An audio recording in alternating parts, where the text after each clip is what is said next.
Hi, how y'all doing out there? How is everybody? We have a lot to do today. We're going to be getting through the final two chapters of the event quest. If there's time, we'll play a little Battlegrounds. I don't know if there is, but maybe we'll play a little Battlegrounds tomorrow.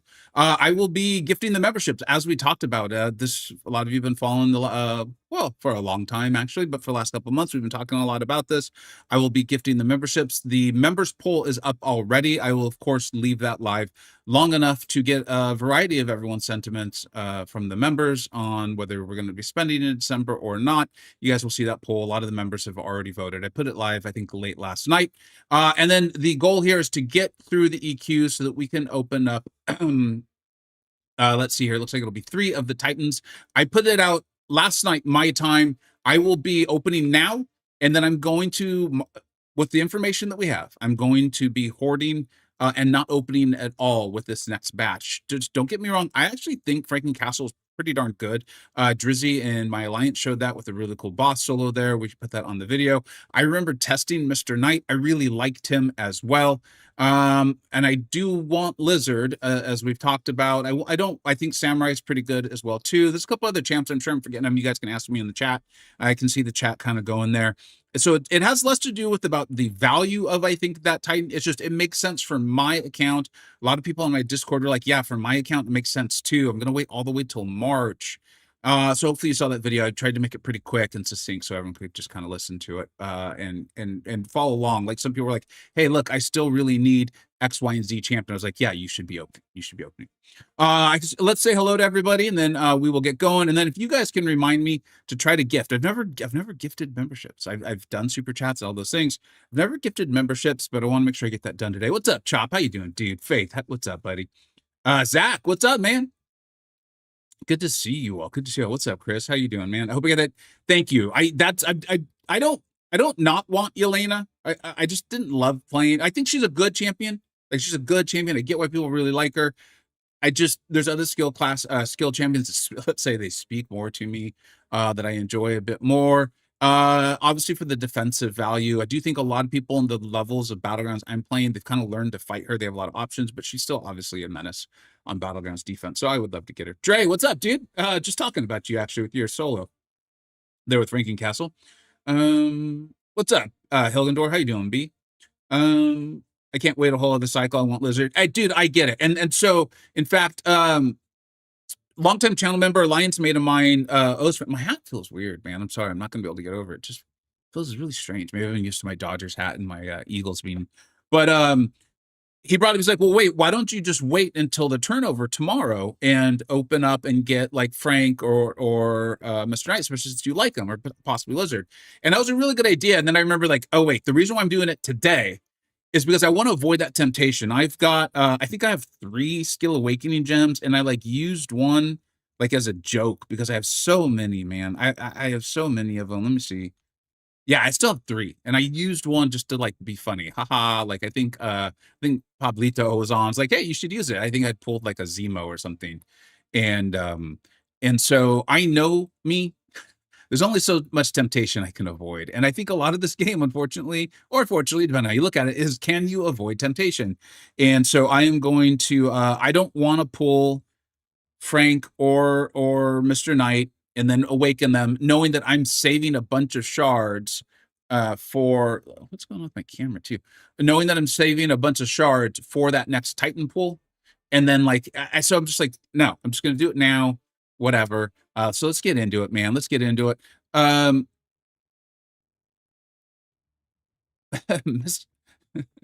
Is that Mr. HS? What's up, dude? Great name. What's up? Dark Horse. How you doing, man? I opened 2 Titans after Vig, got Bastion Dupe and Sigs on. Gee, dude, I want to read the rest of that, but that sounds awesome. What's up, Boris? Pretty good. Not sure I will wait till March. Would be best for me, but it's a long time. Dude, it is a long time. I mean, that's literally like what I was just saying about, like, I think one of the big parts of this game is just avoiding temptation. It is really tough to do. It is really, really hard, right? Not that you're saying about the Titan and waiting complete sense for my account as well. However, there's a hidden variable, Lizard. Therefore, I'll be going on. Dude, I get it, man. But here's the thing is, and I went back and I looked, Lizard appears to just be a full exception, meaning if you pull Lizard from a Titan, you're going to get the Ascension materials. He's the only champion that's going to be that way. And maybe I misread it, or maybe I didn't look through it thoroughly enough. but I believe that he's going to be that way throughout the duration of his stay in the Titan.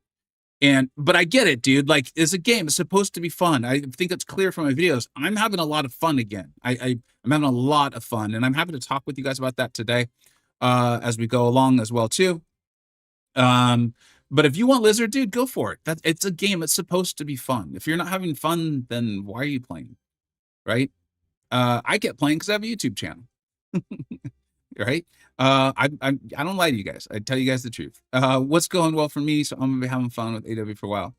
Oh, good, dude. I've loved it, man. Our alliance upside is one of the biggest reasons I'm having fun with MCoC right now. What's up, BT? How you doing, bud? Mr. Rushing, what's up, dude? Let's yap away. Yeah, let's talk. Let's talk. Let's have a good time. I do need and want to get this done. I've outlined the whole month of December as far as videos. You know, you guys know this channel. We will be doing the top 10s of every single class, the top 15 and the top 30 in the whole game. I also have a couple other fun oh shoot. I don't mind starting over. I don't mind starting this over. I'm only 2 fights in. I think it did that whole reset thing. The game felt really, really, really, really jumpy. The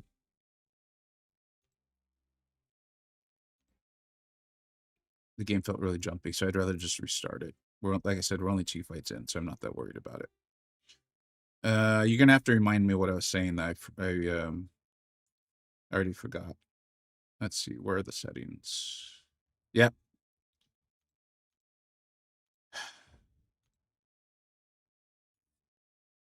I love how I think we were talking about. I was like, I'm having so much fun. The game's so much better. Blah blah blah blah. And then the game reminds me of the frustrating stuff. Literally immediately, it was like, you think you're having fun?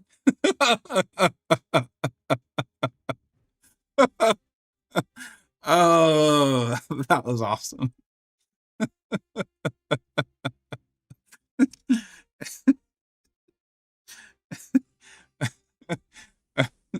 What's up, High Rise? How you doing, man?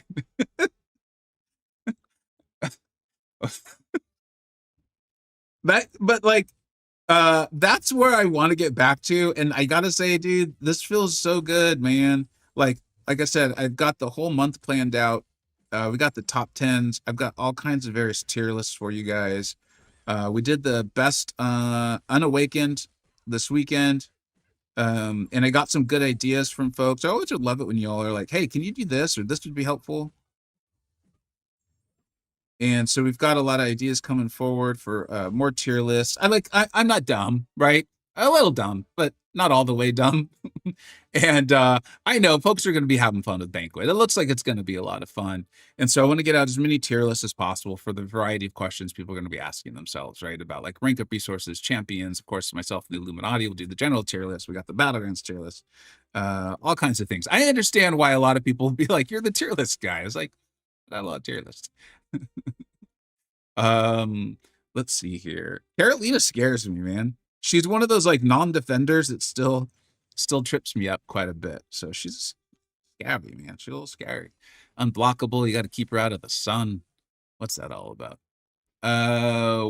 Will I be spending for? I believe that's for Banquet. Yeah, Sammy. That's the big question. So I even went back yesterday. And I watched my whole like I'm boycotting video, the initial one that like I really set it up the basically how this was going to work. And I really did, and I'm glad I did.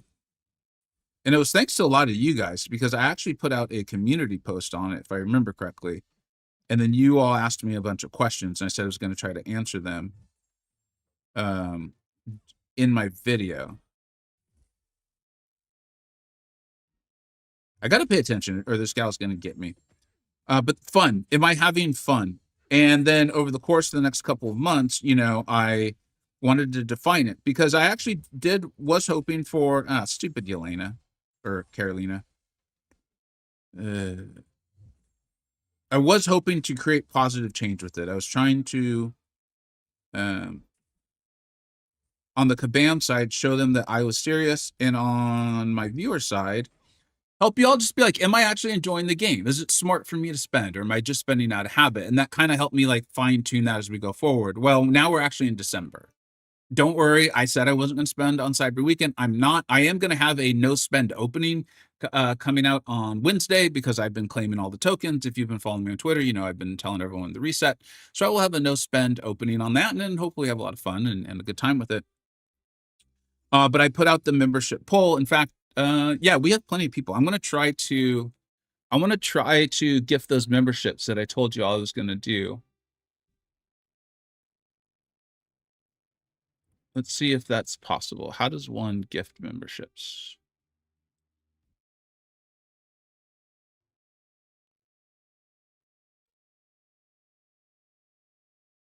You can send giver memberships free of charge. What the heck is this? I don't want to send them free. I mean, I'll take it. Don't get me wrong. Um,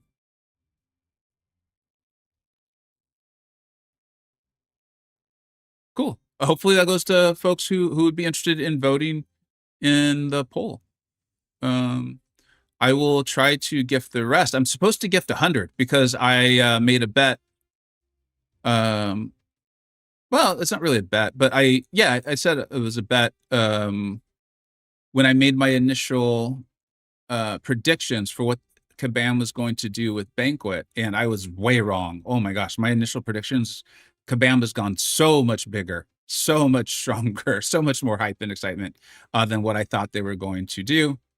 And so I said I'd gift an extra 50. So we need to get to 100 here.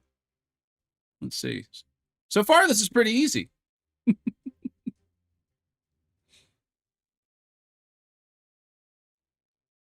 Um,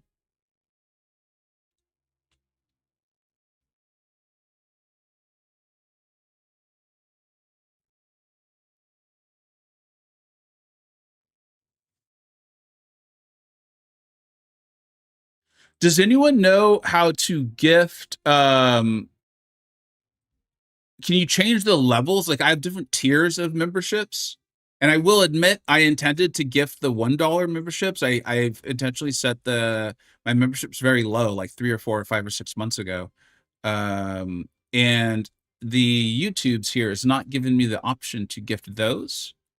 If that's what I have to do, that's what I have to do because I said I would do it. But this is turning out to be significantly more expensive than I had intended. What's up, Ollie? Hey, what's up, Clubby? How you doing, man? Uh, Viper, how you doing? Chop, I don't know. We'll have to see, man. I will admit I'm gonna take a little bit of time because like right now they're saying to give 50 memberships is $250, which don't get me wrong, if that's what I need to do because I'm the one who said I would do it, then I will do it. But I would prefer to gift the $1 memberships. I would much prefer that. Is there a way to do it? This is so weird.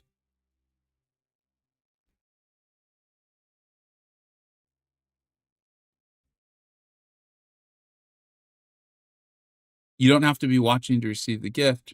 You have to be subbed to the channel. Oh, that's cool, Mr. Russian. What's up, dude? Do I think 50K units will be enough to get all the new champs in Banquet? I would think so, dude, but this Banquet feels so different than what they normally do as far as like how eye-popping the champions and stuff are that I man, 50's got to be safe, but geez, if it's not, I'm sorry. So I don't want to say for certain yet. Um, thanks, Eel. I appreciate it, buddy. I sounded trashed. So I bet I did. Sometimes I feel like I'm moving at 75% speed. It shows you can do 4 different memberships. Why is that not happening here? Let me see. Why? Uh, no, it's only given me the $5 membership option, man.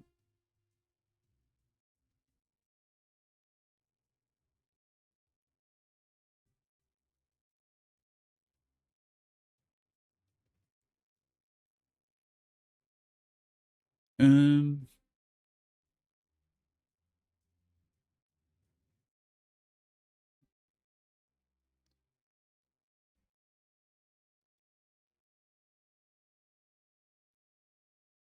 It shows you try lowering the 4.99 membership price and see if that affects the gifting price.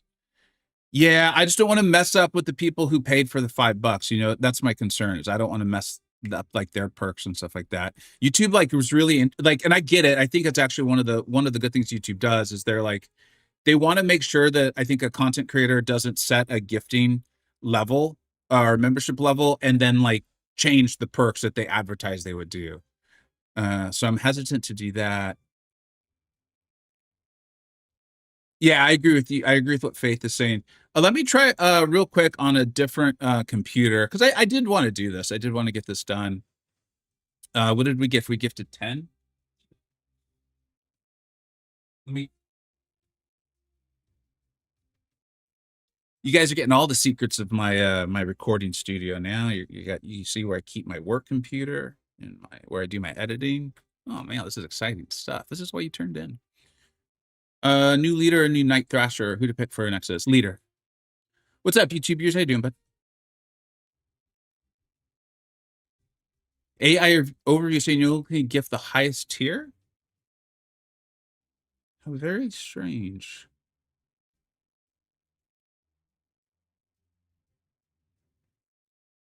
I could swear that people have gifted memberships of the lowest level, the entry level on my streams before.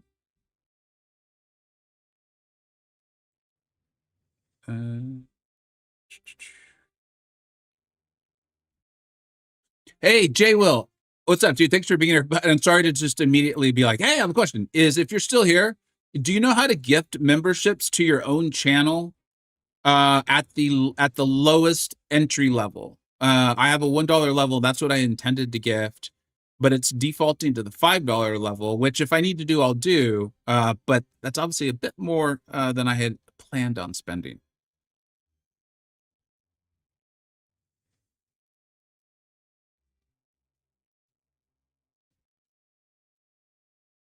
No, this is so weird. Thanks, Jay. Well, I appreciate it. All right, well let's move on. We've gifted 10 already, and maybe Jay will have some info for us, or if any other YouTuber out there is watching. And like I said, if I need to gift at that other level, like me and my big mouth and making dumb bets and having fun, this is what I get for it. No promo code this year. For Banquet, I I don't know. I don't want to say that I think Kabam will do it. I would imagine they'll do something. Or at least they'll be like free to get keys, keys being like the for those who you know what's interesting is it feels like there's a lot of new people this year, or I'm seeing comments from people who are engaged enough with the game where they're like clearly they don't know what Banquet is, they've never participated in it. And I actually advised Kabam because I am in communication with them, okay, still. Um, and I advised them, I was like, hey, I'm getting a lot of questions from viewers that make me feel that they are not familiar with Banquet at all. I know that you have your live stream coming up, or at least I assume they do on the 5th. I think they even said they did. And I can get why, you know, on the live stream, you might not want to take the time to do like the finer points of Banquet. But if you have the time, it might be helpful to kind of lay out for people just basically what it is, because you can't really answer that in a single like statement of text anyways. Thank you very much, Jay Will. And I realized you might have to go and stuff, dude. I realized you might have just been popping by to say hello. But you were the first YouTuber that I saw come up, and I appreciate you checking in. Will we get another key to open the side quest gate or no? I don't know. I started doing like what's it, like the disco tech or whatever Lumatrix's and I even did like rough guides for the first 2 weeks. I was calling them weeks. People were like, hey, why are you calling them weeks? I was like, because that's what they are. But then I remembered people could spend for them. And so it wasn't just a week for them. And like, I don't know. I think that's fun. Don't get me wrong. I overall enjoyed the concept. I'm not bashing that at all. But I was also wondering why Kabam would sell extra tickets if free to play was going to get those entrants anyways. It felt like maybe I was missing something there. I don't know. I think I got keys.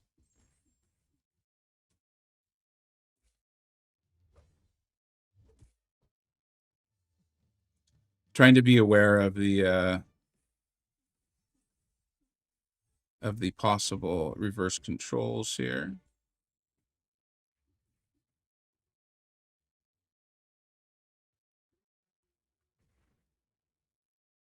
Oh, you're close to Valiant. Congratulations. I just hit what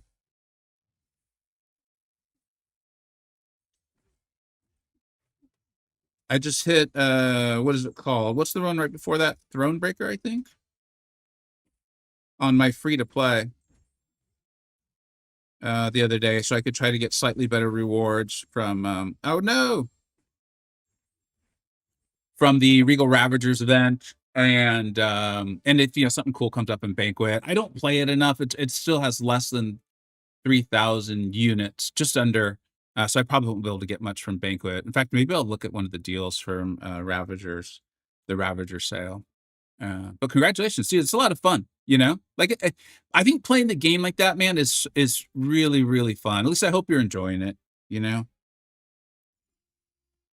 Paragon. Thank you, Clubby. I appreciate it. Yeah, it was Paragon. Thank you. And you Thronebreaker didn't sound right.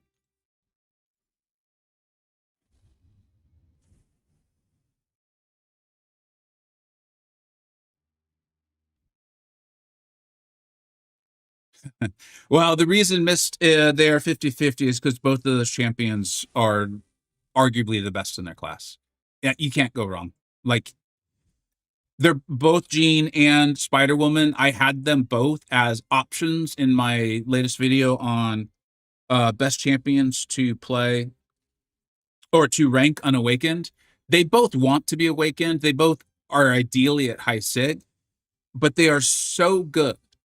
They're so comparatively good to the rest of their class that I think in most situations you're better off ranking them even unawakened, because you will eventually awaken them. You're better off ranking them than someone else that you don't enjoy. Like if you love a champion, like if you love Silver Samurai, rank him, have fun, go ahead. He's good enough, right? But ranking someone else as they get down just because you have like resources expiring or something, no, rank up Jean. She's still going to be phenomenal for you, and then she's going to be even better when you get her awakened at high sig. So, if you can only pick, if only I know, uh, I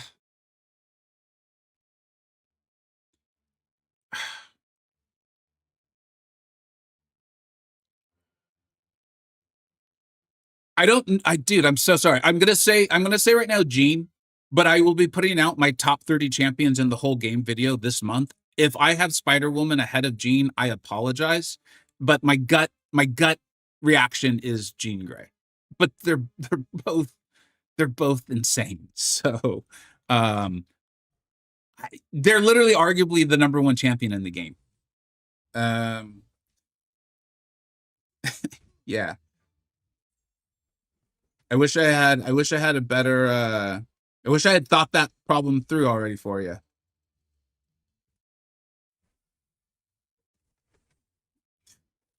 Spider Woman's so ridiculous though. You can't go wrong, dude.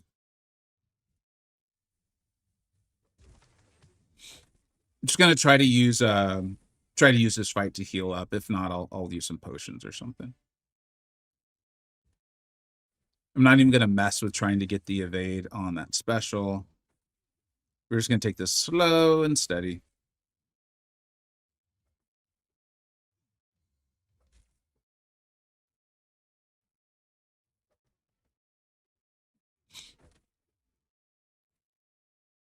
Yeah, they truly are two of the best champions. Ooh, I rushed in a little fast on that one.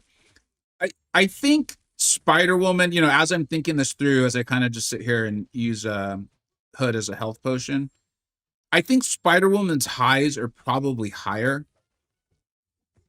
And I think she stands out more for that reason. Jean is just helps you get around so much stuff, and she just like demolishes the skill class. she has Sinister and Onslaught to kind of compete with in her class, and so I think that also it doesn't hurt her at all. But I think when we think about these champions relative to the rest of their class, Spider Woman is pretty unique. I'm trying to think of who else while trying not to die here, while trying to heal.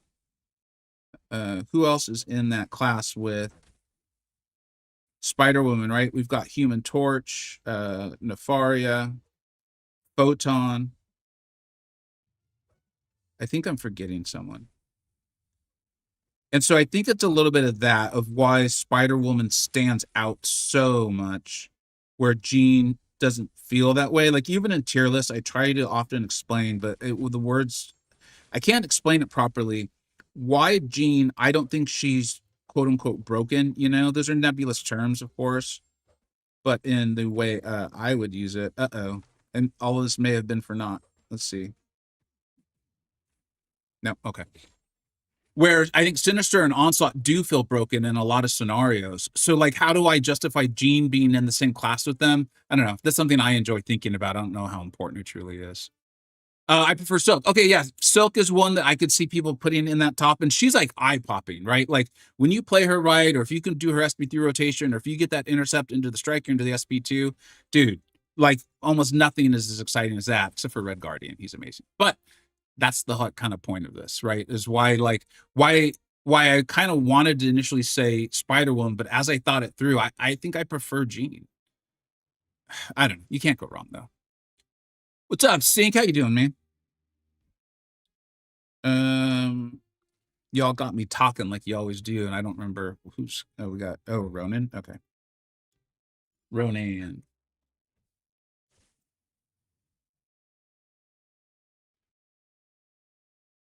Yes, the way the post from Kabam was worded, everyone's like, "Why did he yell yes?"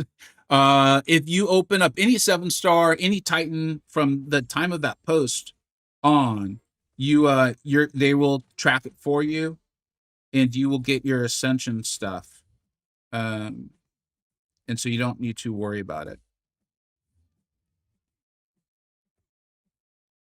Doing the my favorite champions to play video was really good for me.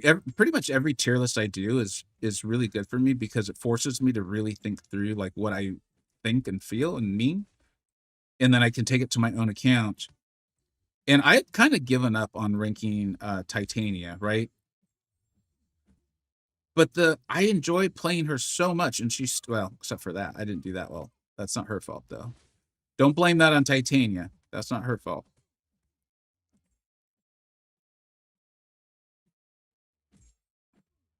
Okay, throw it. No, that was an accident. Let's just see what happens. I want to see this. I feel like Kabam has very much changed the AI the last couple of months. Yeah, did you see that? Okay, so they changed the AI, and I believe they publicly said it. If they didn't, it happened. Trust me. They changed the AI in order to fix the Silk lock, right? Silk and Okoye were able to keep a defender from throwing their SP3 because I think that's their first light is so fast. So when the defender was starting to get up, the Silk and I believe it was Okoye as well could often basically like wake up intercept the defender and prevent them from ever throwing the special 3. Well, the way Kabam got around it was by changing the AI to basically immediately throw their special 3 as soon as they got 3 bars of power. Like, and if you watched it slow enough on playback, there were times where you're like, dude, the defender's not even standing up yet. Like, this is dumb. And I understand that Kabam needed to do something. I just thought it was such a bad look because it showed like the incapabilities of their control over the AI and hitboxes and like this change from 60 frames per second to 30. Although I believe they've claimed that had nothing to do with it, but a lot of these issues feel like they got worse with the change to 60 frames per second. So, but I'm not an engineer. I don't know. If it's not, it's not. And that really hurt Titania, who was already struggling because of how frequently her intimidate didn't. It worked as read. That's the thing. It worked as it was written, but it so often failed us, the players, that it became just so frustrating to player. But I felt like, and I had noticed this just kind of like casually. I noticed it in like I was watching Truth Comic stream recently, and I saw it, and then in some of my own where I just enjoy. Sometimes I'll take the. I like to be risky when I'm just playing in non-competitive modes, right? And and so I'll sometimes take the defender to 3 bars of power, and I noticed that over the last 2 months, they didn't throw their special 3 right away. Oh, I don't do I haven't done her stat focus. And so that's the first time I've really tested it. Now it's only one, it's a terribly small sample size, so I'm not gonna be like, "Ah, proof." But over the course of the last couple of months, I've noticed that the special 3 is not always immediately happening, which is kinda cool because, I complained rather loud, about it in quite a few videos. So yeah. She's back on my radar for sure.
Just basically trying to do what I did with Nefaria versus Hood and use this fight as a bit of a heal. I don't really need to do it. I have tons of potions and stuff. Just it's fun.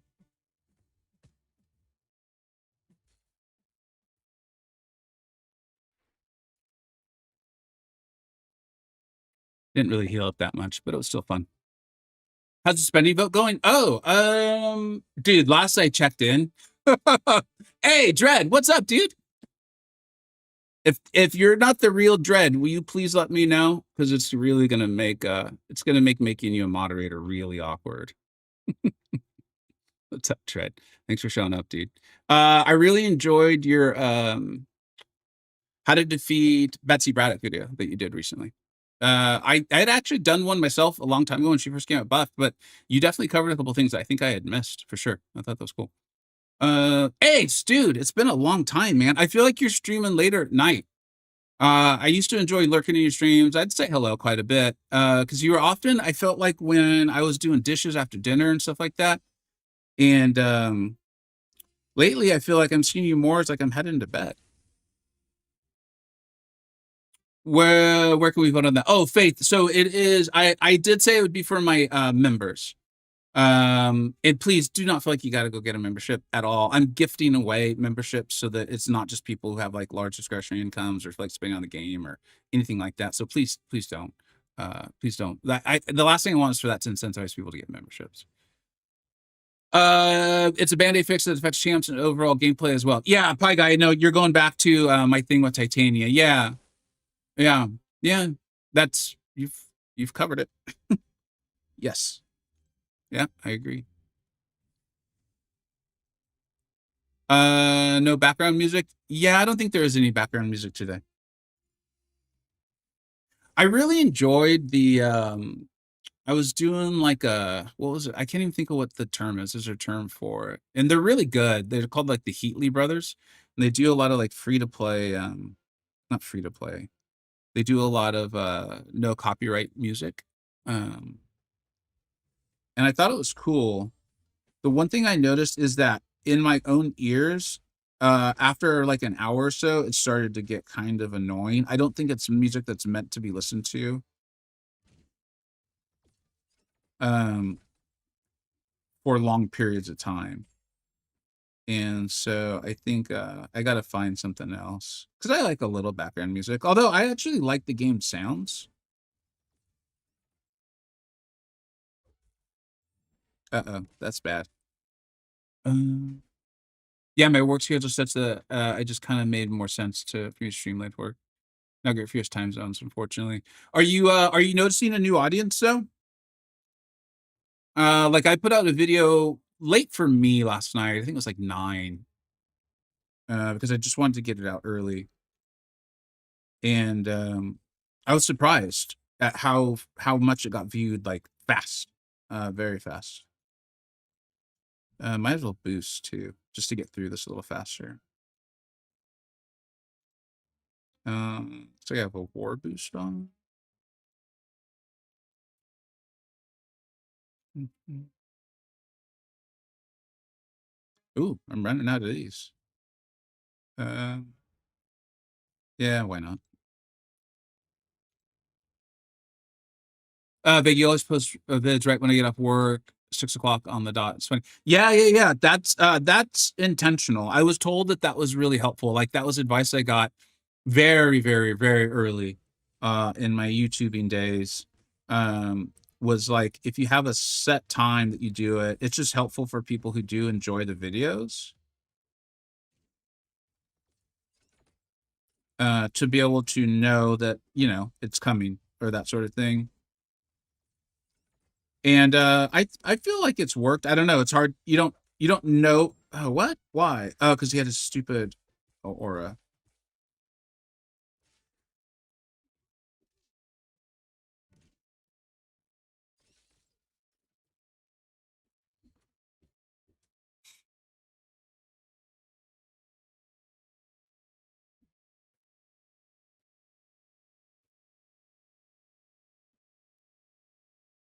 Mm.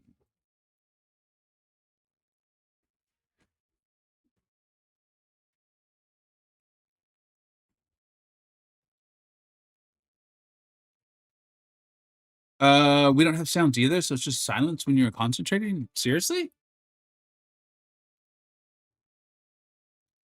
I updated all of my tech stuff recently, and that's really surprising. Es- Especially because like on my settings on the program I have, it's supposed to give me what you all hear, like if I click a different button. And when I do that,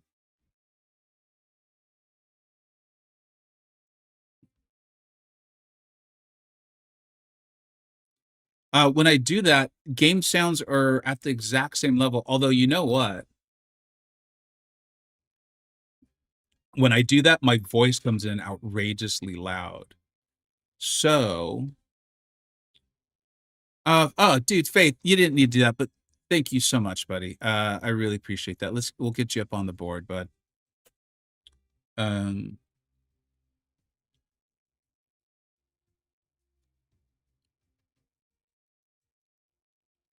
thank you very much, buddy. And I know you wanted to vote in the poll. It is on members only community posts. You can go ahead and check it out right there. Um, you want me to spend? So you're realizing that I never even answered the question how the poll's currently looking. The last time I looked at the poll, it was like 75 or 76% were at the highest spending option that I would even consider. I'll be totally forthright. I think I'm gonna not spend this month as well.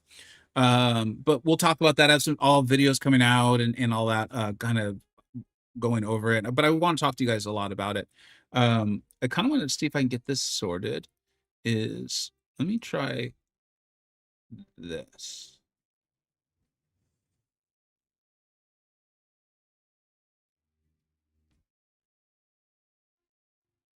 Can you guys now hear the game music? And if so, is it now too loud? No vote via Discord? No, I don't think so. The way I set it up, and I want to stick with what I said. Nope, still just me. How about now? This is like it's like we're at the dentist. Like how about or the optometrist? How about now? Is this better? A or B? Only people who've been to the optometrist understand that one. Can't hear it? Shoot. Well, I'm sorry, guys.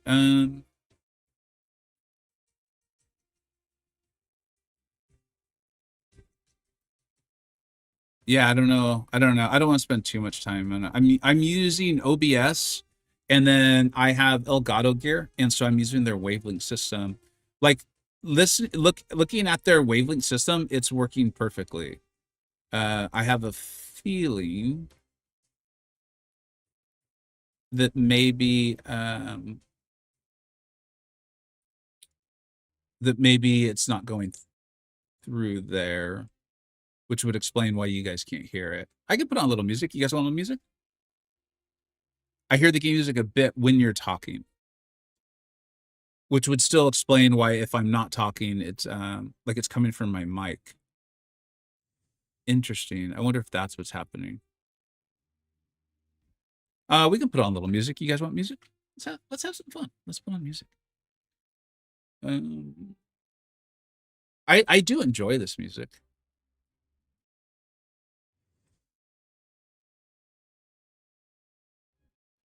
Let me make sure the volume's not too loud. Yeah, okay. It was set to 100.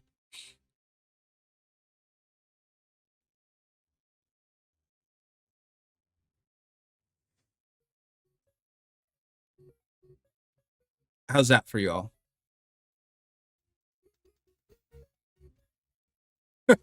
Christmas carols. I do like K-pop Demon Hunters though, so that actually is within the realm of possibilities one day. No music either. What the hell is going on around here?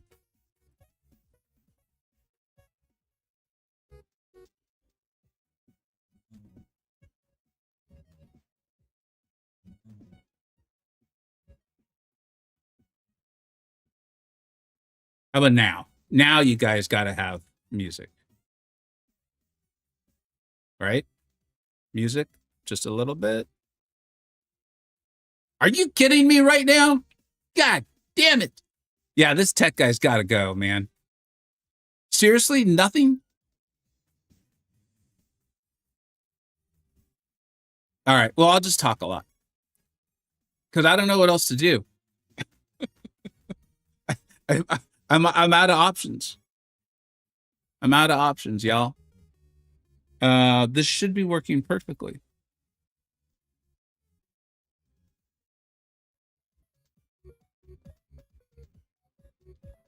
I'm glad I tuned in for the old man rages at technical. And you know what the funniest part for me about this is I was like, I'm gonna play the game. Like I have to play the game today. I will talk and do my normal thing with you all, but I need to play the game. I need to get this done. I want to get this done. So I'm not gonna get sidetracked. And yet, here we are. And yet here we are. You still can't hear music. I don't understand. It doesn't make sense.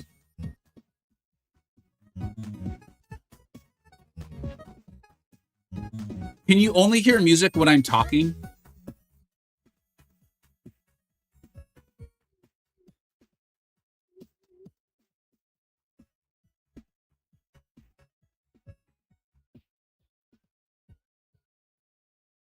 Okay, that's the problem then. Is the music too loud?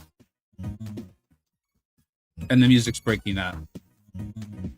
Do I have a noise gate? I don't think so. Actually, yeah, but it shouldn't be interfering with the music at all.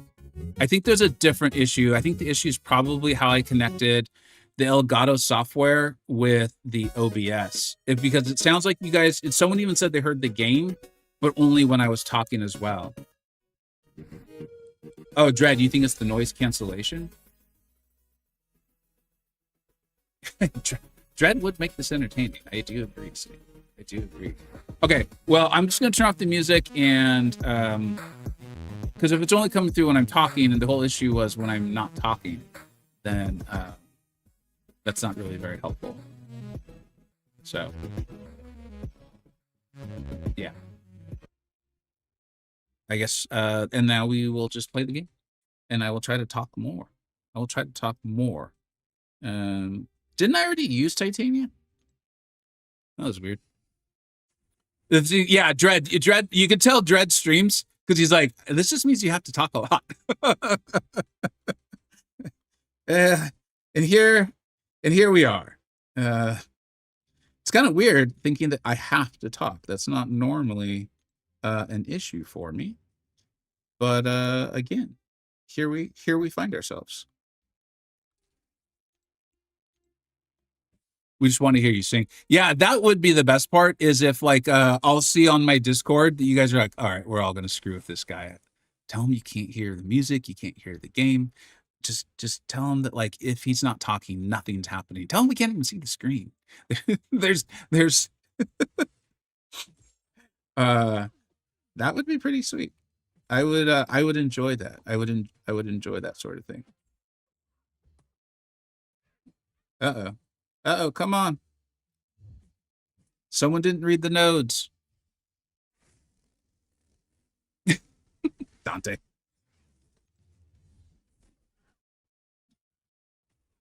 I don't think we're gonna live through this. I don't know a lot, but I know we aren't supposed to live this. We aren't supposed to see this. All right, y'all. At least you're making me laugh, man. You know what's really good about the jokes y'all are making is it is setting in for me that I'm now going to spend $250 when I had thought I was going to spend $50, and this is on those memberships. But a deal is a deal. That is my fault for not reading the fine print. Are you opening up the chat? Yeah, I will. Well, as soon as we get this done. Is this part? Yeah, Stink. That's why it takes him so long, man. Come on. Be nice to Little Sentry, okay? He's doing his best, man.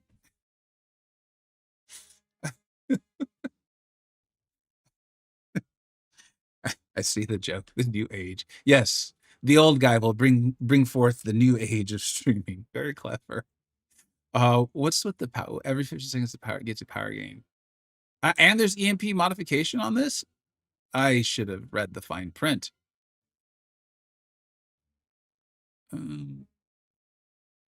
This could be a problem. This could be a real problem. Dude, Hilgendorf, I'm probably more excited about Coliseum, or hopeful is maybe the better term, than I should be.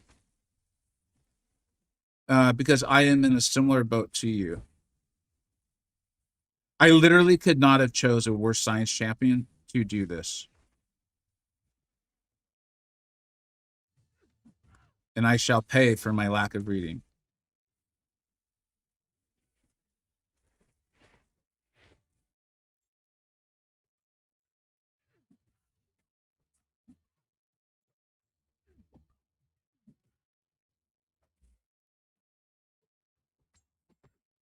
I just want to get this fight over with and get out.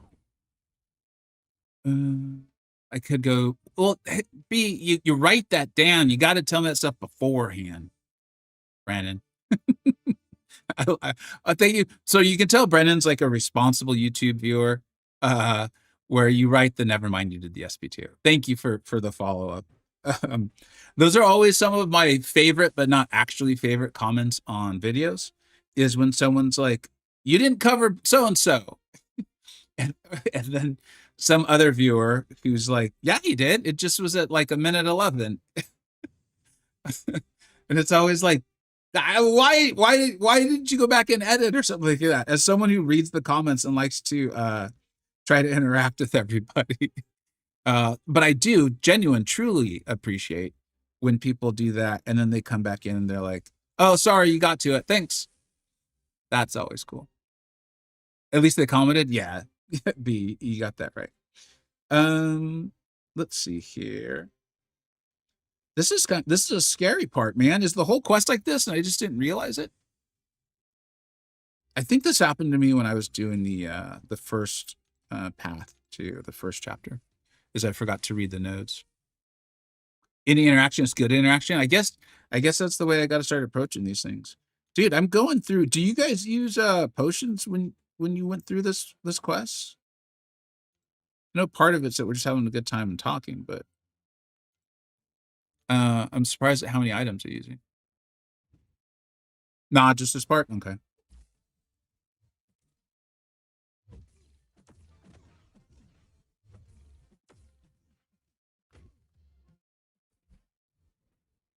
Dude, you're telling me he's not programmed to back up on those scenarios? Come on.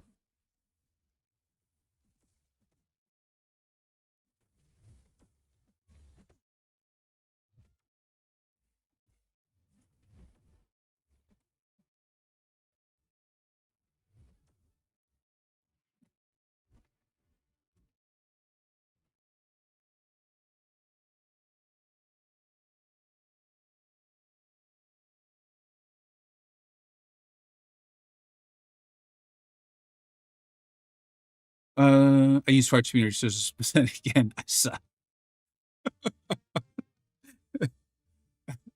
Speaking of AI, kind of excited to see the 2.0. Me too. And just talking on the various things and some of the questions y'all have asked, I really appreciated Kabam's post on it. Like, they have truly superseded my wildest expectations of what I thought they would actually one day do with posts. I did intentionally have a lot of words in that statement, um, because I truly mean it. I did not expect them to. Again, I went back and watched my video, and I was like, I've left the CCP. I've given my code away. I've here's why I'm doing this. Here's how it'll eventually end. And I watched back and I was like, no, actually, I meant all the things I said. This is pretty good. And the respect of honestly myself. I think that's pretty obvious that I was pretty upset about something, but of the community. It's been an issue for me for a long time. And the way they have handled much of the posts lately. I mean, we even got what I felt was like a real apology. And I thought that was huge. I makes me feel good about covering the game. And so when they came out and said, hey, AI 2.0, here's a lot of details we don't know. Please be patient with us. Please understand if something's changed here and there. I was like, yeah, of course. Like if someone I'm working with on something, and I know I'm technically not working with Kabam, I fully get that. In fact, a lot of people might be like, you're even figuratively not. When I was in the CCP, it felt like an unusual working relationship. I don't know how else to explain that, because I never really did get fully comfortable with it. But if I'm covering their game and I realize, but unless I'm like actively saying this sucks, this is dumb, which I don't believe and isn't true, and also no one wants to sit around and hear that, I'm advertising it as well. And so I'm advertising it to my viewers. And if my relationship with you all is the most important thing, then I feel like I need to be transparent on that. And if you guys are being treated well and I'm being treated well, then like, dude, that's 90% of it for me. Like, seriously, that's honestly one of the big reasons you've seen such a massive change in me, which in what probably feels like a very short period of time to you all. I want to make sure I'm not like forgetting the notes again.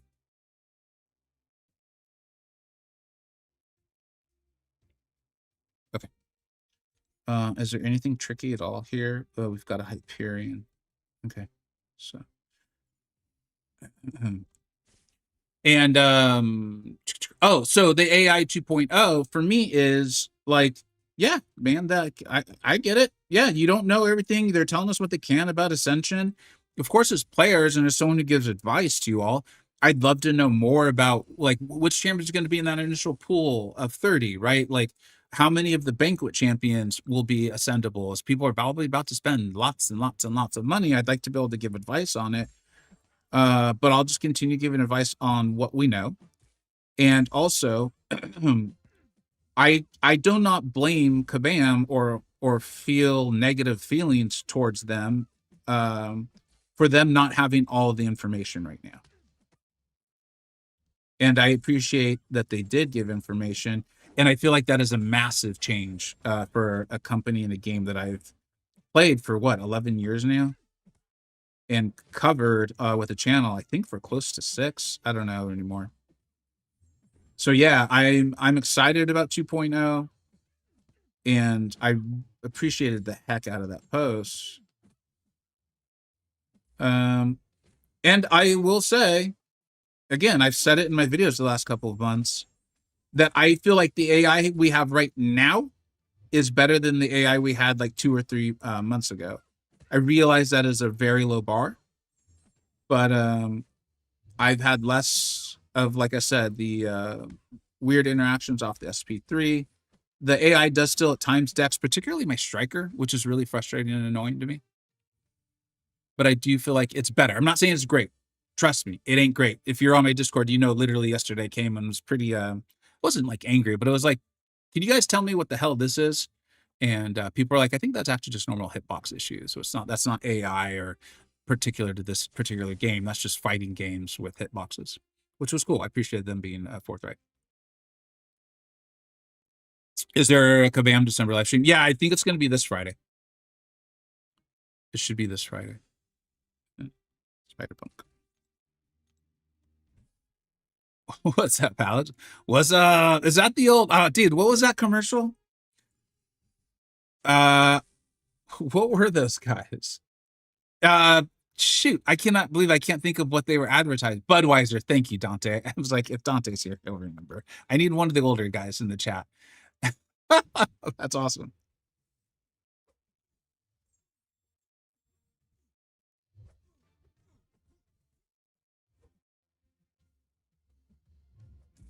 Speaking of the various tier lists and how they make me think things through, I would have sworn that Spider-Punk would have been on my favorite champions to play, and possibly like number one. I was borderline disappointed in myself that he wasn't. But then I remembered I have Red Guardian.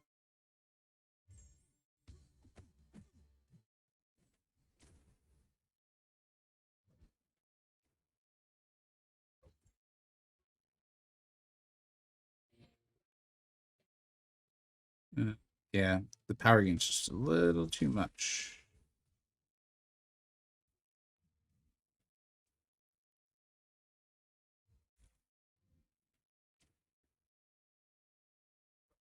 All right, we're almost there. Almost there. Let's see. Will this end it? I think it will. Yeah. Is my Red Guardian SIG 200? No, he's not. But I did recently take him to SIG 160 because his signature ability has like levels of 40, if I remember correctly. I don't even remember what exactly it is at these various levels of 40. So I took him to 160. I have noticed a difference. I actually have. It was, I don't remember exactly how many 6-stones I put into him. I didn't do it because so few people have him that, in my experience, videos of him as a 7-star just don't perform very well. In fact, I did a video of him as a 7-star thinking it was going to perform exceptionally well. It did not by my channel standards.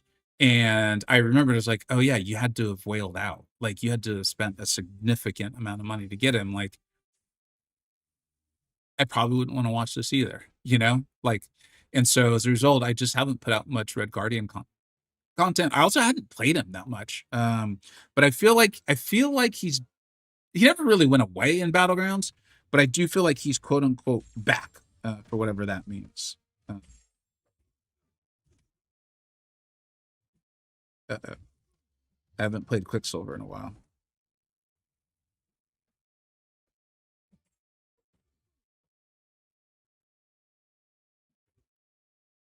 So my Quicksilver timing is a bit off. Come on. That was not on purpose. Come on. Come on, dude.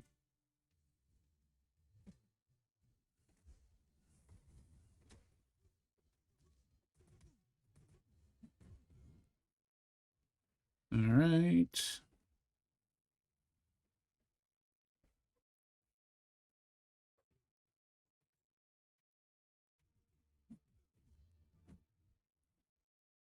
Should be able to detonate him and end this, I think. Yeah, cool. Back in Black? Why am I saying Black and Black? I'm sure I may have said something, or are you answering a question? Spider-Punk Supremacy. Dude, he's such a great character. Like, you know, you'll often hear me say, like, in a game that truly is like balanced in the way I think you and I all mean it, not in the way Kabam means it. And I'm not making fun of them. I think they just define it differently. I think game developers define it differently. In a game that were like really was truly balanced, Spider-Punk's about as good as a champion should be. And he just like he's so good. I get it why people love him. I actually really enjoy playing him too, and I'll use him. I often take hazard shift for my alliance in war, the hazard shift lane 9, and there's often a sentinel there on node. I think it's node 9 actually too, and he is phenomenal for it. A decent sig Spider-Punk is my favorite. I love it. It is he's incredible. But he doesn't have as many of the like hard counter abilities that are often asked for today in the competitive modes, right, by defenders. And while his damage is, in my opinion, quite good, it is not of the level of like, let's say, a Red Guardian, obviously. So where the lack of the extra utility, it does, I think, hold him back a little bit. Like he's still a great champion, but you know, he's not what you're seeing on the screen right now.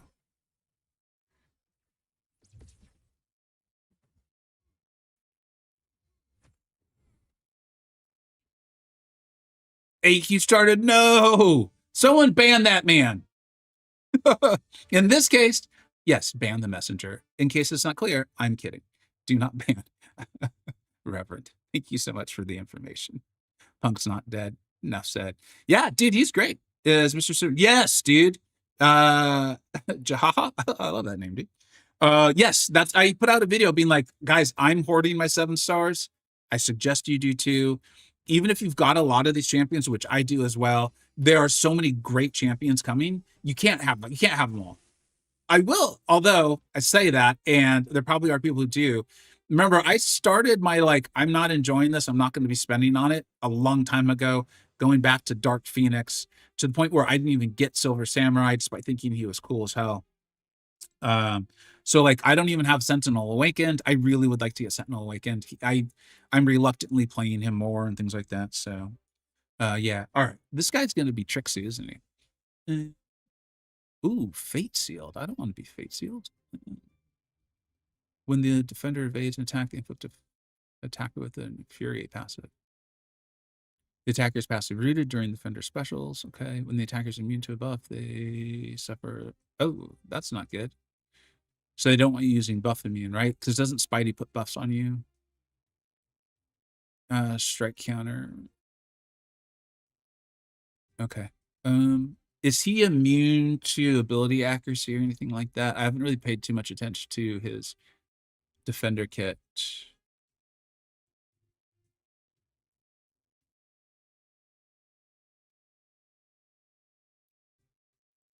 Too late, perma ban. Sorry, that's the problem when you got people as responsible as Brennan on patrol, man.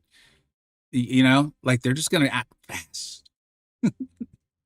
I'm not seeing anything, so let's see. It's kind of tricksy of Kabam here to make this the science quest, because you, unless you really thought it through, do not have your science champions as options. And because I didn't think to look ahead, I do not have that option. So we'll use one of my favorite evade counters and see how this goes. Joel, thanks for the shout, man. Unfortunately, I already used my Hulk a little earlier. We'll talk about Banquet. Remind me about Banquet after this, because I feel like this is either going to be a really nice solo, or you're going to see me like throw my hat on the ground and punch and scream and kick a few different things. We'll see what happens. It could be either. We don't know. We don't know. We'll find out. See what this guy's animations are like. He's already being tricksy, dude. This little spider person.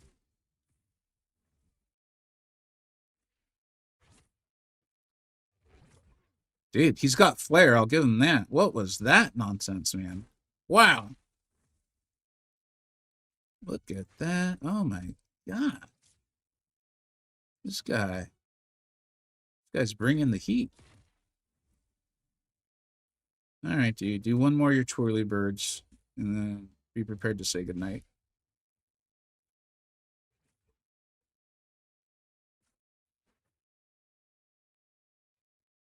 I don't want you to do any more twirly birds. So let's just get rid of him.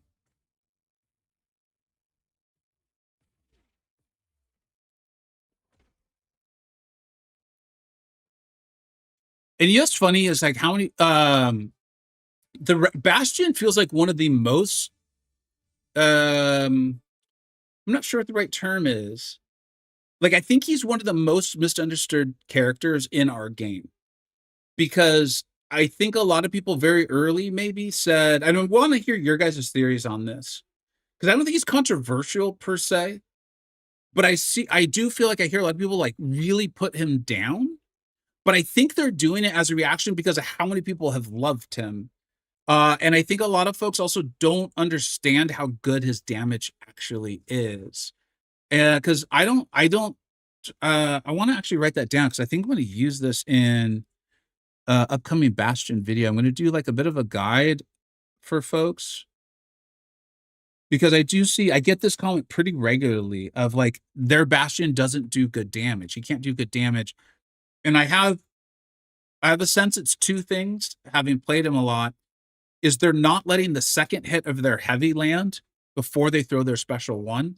I remember making that mistake a lot in my early CCP testing on him. Or two, they're not getting the Furies from the SP2 because they don't have enough of their charges up. Or they're solely concentrated. Like if he's probably not here anymore, but Dread and I were having a fun conversation on Dread's stream the other day about Bastion, and Dread's a very competitive battleground player, right? And I can see that too. Like if you're really shooting for like Celestial, you know, maybe Bastion's not quite quick enough for you. I'm not. He's not Red Guardian levels. So I could see all of that. I just think Bastion's really misunderstood, and I'm not trying to be funny and be like he's a misunderstood villain. I mean, I truly think I don't think the broader community understands Bastion that well. All right, let's pay attention to the chat here for a few minutes. Okay, we'll get back to the banquet prediction stuff because I can do that while questing. We'll see. I say before I use all those items. I just do whatever MCoC noobs. Me too. Love noob. He's awesome. I think I saved Red Guardian for him. Yeah, I actually wanted to use Red Guardian. Part of me was hoping that I'd still be able to use him, but obviously I wasn't. Peter's so good, man. Dropped off for a Maester Day. So no joke, Punk, and I actually want y'all's thoughts on this as well. If you guys can give them to me, it'd be extremely helpful. You know, I do the top 10s every June and December of every single class, and I do the top 30 in the game. And I mean this. I truly mean this. And I try to avoid, like, don't get me wrong, when I do a thumbnail or a title, I'm hoping people click, but I want to deliver on it, right? Like even on like the video I put out on the Titans, I did my first thumbnail and I was like, I'm even saying like maybe you should do this. I'm like, yeah, no one's gonna click on that. Like only my most like core viewers are gonna click on that to be like, oh, what's he have to say? And then I threw the warning sticker on, and I'm like, people are gonna click that. You know? And that's something I avoided doing for like 5 years. But I've noticed if I do it, I think everyone who watches YouTube knows like he's not like trying to warn us our car's not on fire. Like he's like playfully warning us. But the red warning sticker still shows people like, hey, you might make a mistake. So you click on it. Well, translate that to I'm genuinely tempted to put Pvita Pravarker as the #1 champion in the game, which even I'm literally asking for your guys' opinions on this because I've never played him. I'm not in the CCP right now. I cannot have the 3-star. I'm not going to be opening for him. I'm not spending, so I don't have the track. I can't have gotten him. But everything I've seen, all the new champ videos, I've watched a ton of the new champ videos. I have an alliance mate who's used him in war now. And we know he's ascendable. We don't know exactly how powerful Ascension is going to be. We don't know what exactly Kabam's going to do, but we know he's ascendable. And so I'm like, if I'm thinking on like a value to an account, great in Battlegrounds, great in war, great in questing, great against the new big bad meta defenders, great against non-cosmic ones, and ascendable, who's better than him? And he's a dual threat. So, I mean, Bastion handle, because Bastion handles evade, but still, like, I genuinely want your guys' opinions on this. Because for me to put as number one champion in the whole game, a character I've never even played, and I was like, yeah, the tier list, my own personal top 10s are supposed to have my own personal bias in them. But I don't want to, like, it feels kind of wild to put number one a champion I've never played. Like, I don't want to just talk out of my ass either. So I really would like your guys' thoughts. I'll read the chat here for a minute. Brennan, so yeah, this is going back to the Bastion conversation. That's my sense, is literally what you're saying there. And I'll read it for people who are listening. Is most of the time I do badly with the damage, it's because I'm trying to SBT before I'm up to 30 charges. And just so you know, just to be clear, because he goes by Hilgendorf and Brennan, this is Brennan who, like, in my war videos, I'm showing soloing bosses. I'm showing using very tricky to use champions like Lumatrix. Brennan's a very, very good player. Very good player. And so if it can happen to someone like Brennan, it actually happened to me in a recent war video too, where at the time I didn't even realize it. I had only gotten one of the Furies and not two. The Iron Fist relic helps Pavita a lot. Yeah. Allison showed that. That's huge. Yeah, that's right, Punk.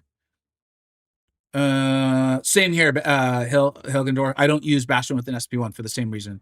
I don't want that messed with. I like to have the flexibility of how I get my charges as I get to the SP2. Gotta go. Hey, Boris, thanks for being here, bud.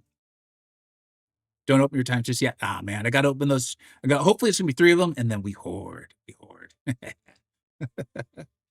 Bastion's MVP on Pound 9. You got that right, man. I think it's a good idea. Yeah, Usopp has done it as well recently with his advice on opening Titans and the crystals. Ooh, I already forgot what I was saying then, Hilden. If it's important, if you could write it again, I'd love to. Love the new broccoli champs that have been coming out. Dude, broccoli, Dante, you can tell. Dante's trying to get me. He's trying to get me going. He's like, I'm the puppet master. Vega's my puppet. Broccoli got so much hate from segments of this community, man. And it's so unnecessary and so, like, well, you know what it was? I think it was actually telling.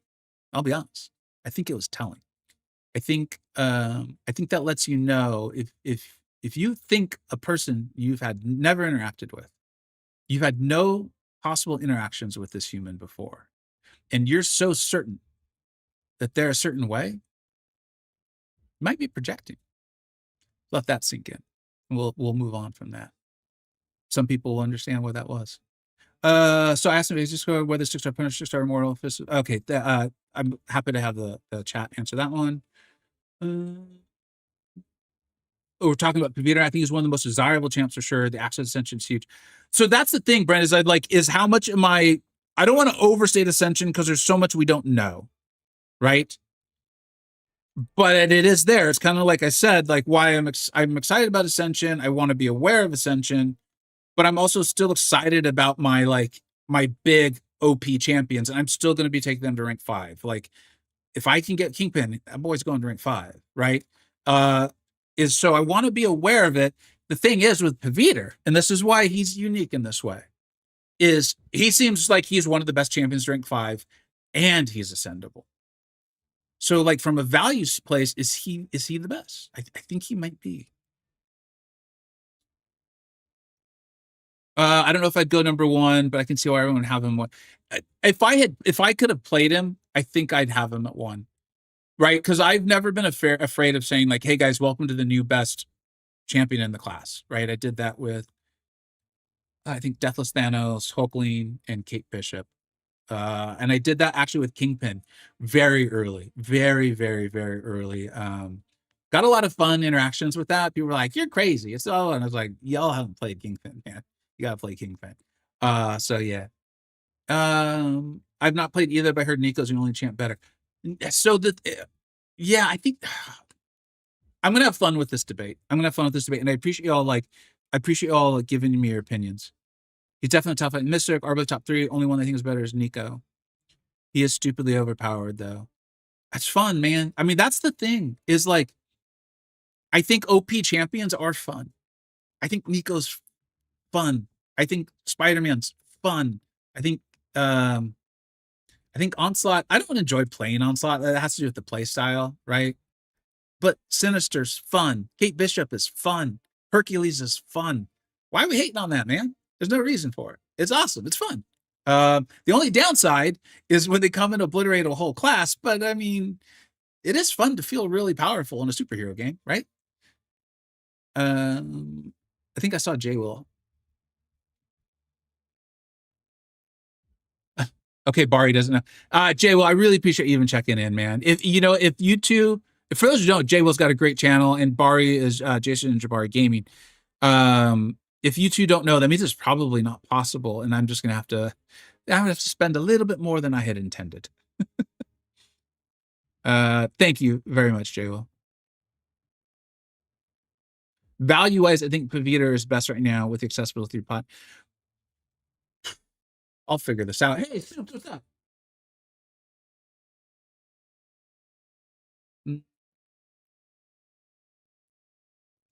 Yes, so new. Oh, dude, I think most people actually don't enjoy Onslaught's play style.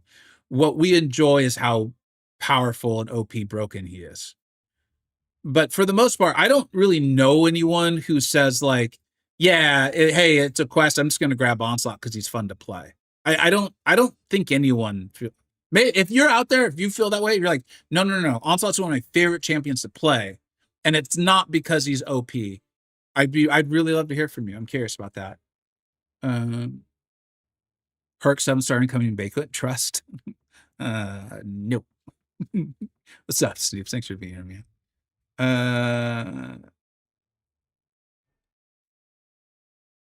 I like maintaining the pause. That is so. Yeah, that's interesting. And we're gonna chit chat for just a few more seconds. Then I'm actually gonna open the Titans because I can see we're there. And just in case I end up having to go out of nowhere or something, I want to open the Titans. Then we'll get back to playing the game. I don't think Onslaught's like, I want to be clear too, right? Because it's fun to joke around in YouTube and we use hyperbole and stuff. Kind of like my whole warning thing I was saying earlier. Because like if you don't, people are just gonna be like, what? I do think Onslaught's really well like designed. I think there's like a loop in there. I think there's a cool challenge of keeping things paused. I really do like that. Don't get me wrong, right? I mean, on some level, Archangel's fun, right? None of them are like unfun for me. I can't think of a champion who's unfun that I actually play. But Onslaught doesn't like I don't get excited about playing Onslaught like I do like Gene. I think Gene is so fun to play. Like the concept of like being able to manipulate your own power bar with your heavies, and so your special costs less, and then you get more, you keep like more of your power, and that whole flexibility and transferring from like active debuffs to passives. Like I think Gene is incredibly fun to play. Incredibly fun. And so it's not so much that Onslaught's like unfun necessarily, or that there's no fun challenges. It's just more like there's other champions that I find significantly more fun, Jean being one of them. Yeah, I'd pick staying with Jean because she's in the same class. I don't even run Onslaught in my BG deck. I just ban him and I have an R4 600 dude just cracked for just about everything. Jay, well, is it part of that though? Because of the level you play at, dude? In like Celestial, it's like that maybe gives you like a banning advantage, or like you're able to use it to your advantage because so many people at your high level know how to fight Onslaught. Just curious if you have time to answer. Thanks for featuring my fight in your Alliance War video. Vega, good call. Speed it up. Yeah, so because you know why I did that, Snoops, is one is it's a war video. Those just don't perform as well to begin with. And two, I wanted to showcase how good that was and how cool and how fun it was. And I knew that if I showed a 2-minute fight with Blackwood of Clairvoyant, people who didn't get the point were going to be like, see, she sucks. And I was like, no, a lot of these fights take 2 minutes anyways. Also, this is a 6-star Ascendant against a rank 4 Red Skull. Like, you're missing the point. So I wanted to give as little reason for people to miss the point as possible. I thought it was totally cool. Like, that's a great example of literally what our alliance is about. Like, that might be the best example of what our alliance is about. It's like skilled players who are engaged, who know the game, who want to have a great time and try stuff. And we have a lot of success and fun together. So that was awesome, man. Absolutely. Okay. I'm going to open some crystals here. I am going to record this because it will be a standalone video. I don't know if it's going to come out today or tomorrow morning. You know, we'll find out together. We'll see what I decide in the future. So I apologize. I'm not going to necessarily ignore you guys, but I do want to film this in more of like what's suitable for a video versus a stream. Yeah, here we go. Hey, welcome back to the channel. All right, so I am live streaming. We've got enough Titan shards. We're going to open up 3 of them. I did my video on, you know, as soon as I open these 3, I'm done. I am waiting till March. I have a lot of reasons for it. I'm not going to do a synopsis of the whole video. You should check that out. Essentially, it's because I have quite a few of the champions I would most want at high sig. I am looking for a very specific crystal here, though. I bought it earlier today. Bought it with Radiance. Don't worry, don't worry, don't worry. Where is it? It's got to be around here somewhere. I might have to edit this part of the video out. See, these are the things that happen that cause you to edit things out of videos because no one wants to see this. Where are you, dude? There it is. All right. So we're going to open up the Incursions artifact crystal. Then we're going to go to the Titans. I'm solely getting this because I want Namor. I've already got my Hulkbuster awakened. I wouldn't mind more SIGs on him. He's actually on my list of candidates for my next rank 4. I got to play him in the Howard the Duck, Venom the Duck, Brian Grant quest recently. And it just reminded me of how insanely fun he is. Yeah, I'm hoping with Coliseum, there's a great place to just open up and play him again. He's such a phenomenal champion, but this is for Namor. This is for Namor. This is not going to be Namor. That is a lot of Ronan. That is a lot. What's the SIG on this guy now? Allison, I know I can already feel the DMs coming from her being like, why have you not ranked him to rank 4 yet? What is wrong with you? Very, very angry, but also playful DMs, I'm sure, coming from her. I'm literally looking at my Discord waiting for them.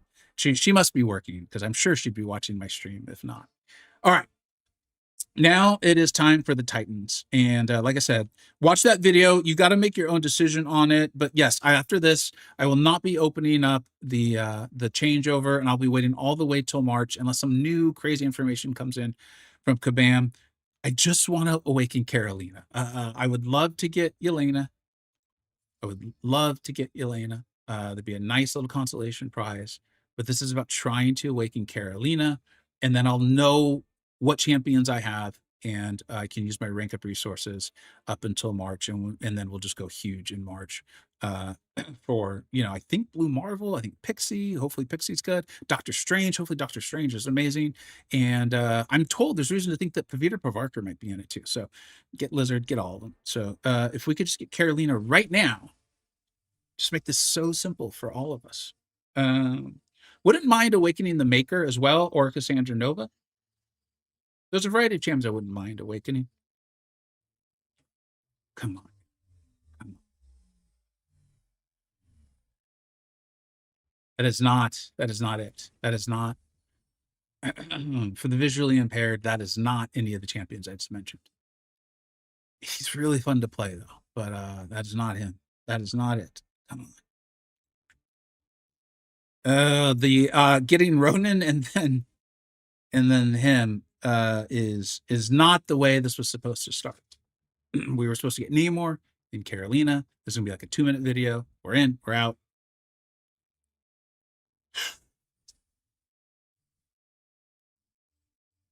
Come on.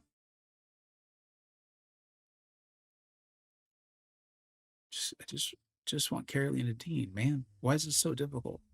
There she goes. Oh my God, more Gallon. If you saw my last Titan opening video, I literally pulled 3 gallons in a row.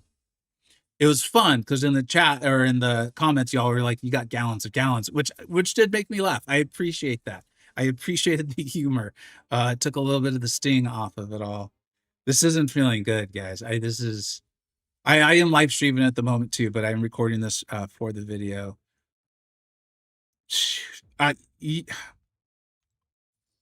We all know I'm not getting Carolina here, but I feel like this was the smart play.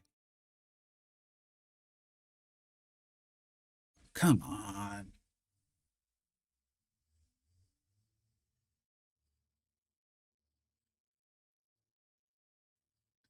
Come on.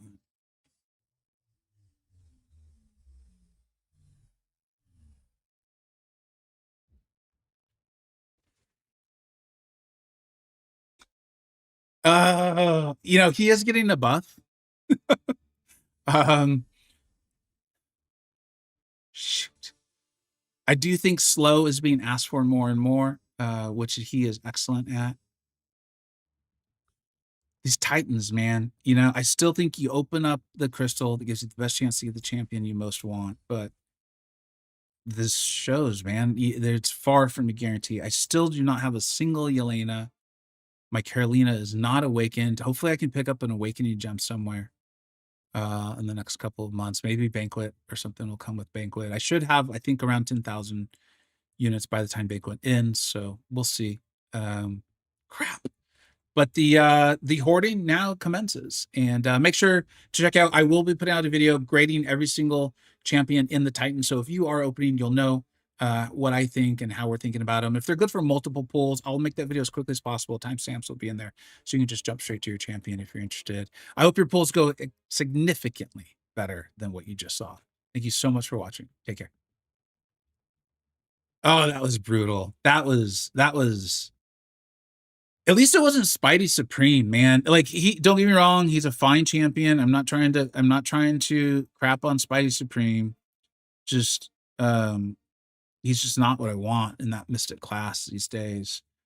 I do have reason to hope that Joaquin Torres is pretty good. I wish Cyclops had gotten the Nico Minoru treatment as far as adrenaline is concerned. I think that would have been so much better. And I like Cyclops, but I actually like him a lot. But again, in a game where like there's so many like you want those hard counters to stuff, he's just not it too often. And I just don't need more SIGs on Gallon, right? Gallon's got one of those unusual SIGs, so. Thanks, Faith. It's okay. I appreciate all you guys. I saw the chat moving while I was recording. I appreciate the support. It just sucks. It's obviously a lot more fun to get Carolina and pump my fists and have a good time, but it is what it is. So Brennan, you're bringing up a really good point, dude. I have to go through some of them are quite funny. I've seen better openings. Yeah, I've had better openings. I feel like I'm the only Dean. Dean, you did it. Dean cursed me. The curse of Dean. That adorable dog he's got as a profile picture. This is what I get for boycotting. Yeah, seriously. Kabam's like, turn on the Falcon. He's opening. It's only Falcon in the pool.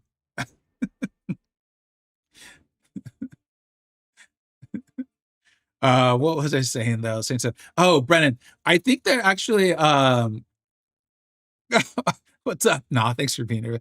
Dude, I actually so here's the thing. Nah, this was tough. I actually liked Mr. Knight a lot. I spent a lot of time testing Mr. Knight in CCP. I actually thought he was really cool, and I thought he did massive nuke damage. But it just, with what we know as players right now, like those ascendable champions, I think have a lot of value. And I've already got super high sig Nico. I've got high sig Spider Woman. I've got relatively high sig Jean, and I want to get her higher. I'm not expecting sympathy. I'm just kind of explaining why I opened.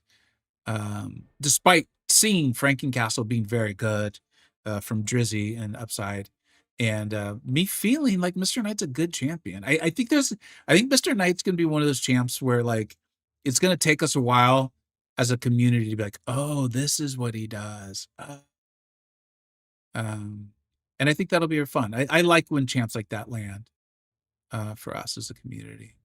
And B, what was B saying? I remember because B made a really cool comment there. Yeah, it's fun. It's always funny when Nas here, but he may have already left, so who knows. But like, my guess is the initial ascension will be some of the newer champions that are more like in that third tier of my tier list. Not that Kabam's going to look at my tier list and base it off that, but more like I think our tier list is a pretty accurate reflection of champion power. And so it'll be like those newer champions that are relevant, really relevant. And that's what I think. We'll see what happens. It'll be fun. I'm looking forward to it, so that's a good sign. Uh, oh no, that's still here. He's very good. Char's been has one has been doing cool stuff with him. Is it all path 9? I'm thinking it's not. I really liked Mr. Knight. I really liked him. Like I remember one of the things I liked about him most was when I first read his kit, I thought it's been a long time, but I thought I was going to have to punish things with my light attack for him to feel good. But in my testing, what I found was he felt good if you just punished, I think. And if you could punish with your light attack, he felt even better. So it wasn't like, there's some champions where if you don't do the thing, start all over, you're done. Like, done, beep, back up the truck, start over.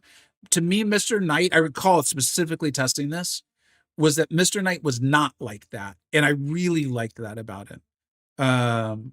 That's how I felt anyway. Yeah, good if you punish, feels great with the light. Yeah, feels good if you punish, feels great. Yes. Yeah. Yeah. Like, not to sound too much like the coach of the Bears. Don't worry, I'm not gonna take my shirt off. But I wonder how many people even got that joke. But he felt good if you could punish, and then he felt like best if you could punish with your light. I like that. I thought that was cool because you could punish with a lot of lights. This is why I don't want to open the next one too. It's because like if I pulled a single Mr. Knight, I would totally awaken him and start throwing 6 stones into him, and then I'd pull him again in March like 18 times, like you've seen me pull Gallon and Nico, and then it'd be like, oh, I could have used that all on like. I'm assuming we'll be able to get Starforge, Reforge Star Lord. Because I think we're gonna have all the pieces here after the incursions event. So I'm assuming we're gonna be able to get him in the next 2 or 3 months. So I'd rather use like my awakening gem and stuff on him because he looks cool as hell, man. He looks cool as hell. So, anyways, let's play the game. Each time this attack your power drain, burn, or steal. Okay. All right. So just Mystic Champions. Ooh, there's a sneaky. Oh, that's not Dark Phoenix. That's regular Phoenix. Doesn't look like anything crazy. I bet you that Misty Knight gets me with at least one special. All right, let's go. Let's play the game. Let's start off with Morta. I have so many relics. I should have them on these champions. We might do a stream like that this month. I'm hoping to stream quite a bit before I head on vacation in the back half of the month. And we might just do a full relic stream. I've been meaning to do that for a while. I just haven't been able to stream. I've been so busy with work. Hey, what's up, Egg? Thanks for being here, bud. We got some Alliance Wars stuff going on. Thanks, guys.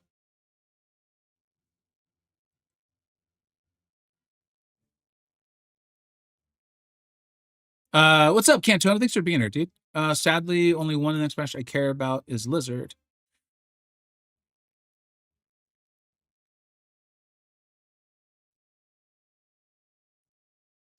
I'm now realizing, going back in the chat a little bit.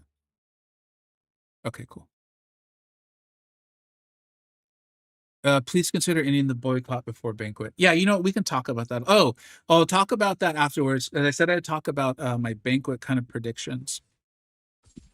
I guess what I said I would do is get hit in the face. I think banquet. I don't think anyone's surprised by this. I've been saying this for quite a while, and I think it works with like their timing. I think it makes sense. Is if Kabam does not have rank 5 materials available, I would assume the people who go crazy and like quote unquote win banquet will walk out with 1 to 3 rank 5s. And I think that's fine. I think that's good. I think that's healthy, and all the various positive words you can throw at it.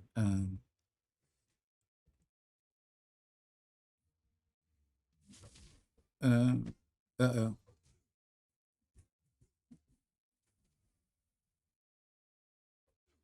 You know what? I'm gonna reset my phone real quick, guys.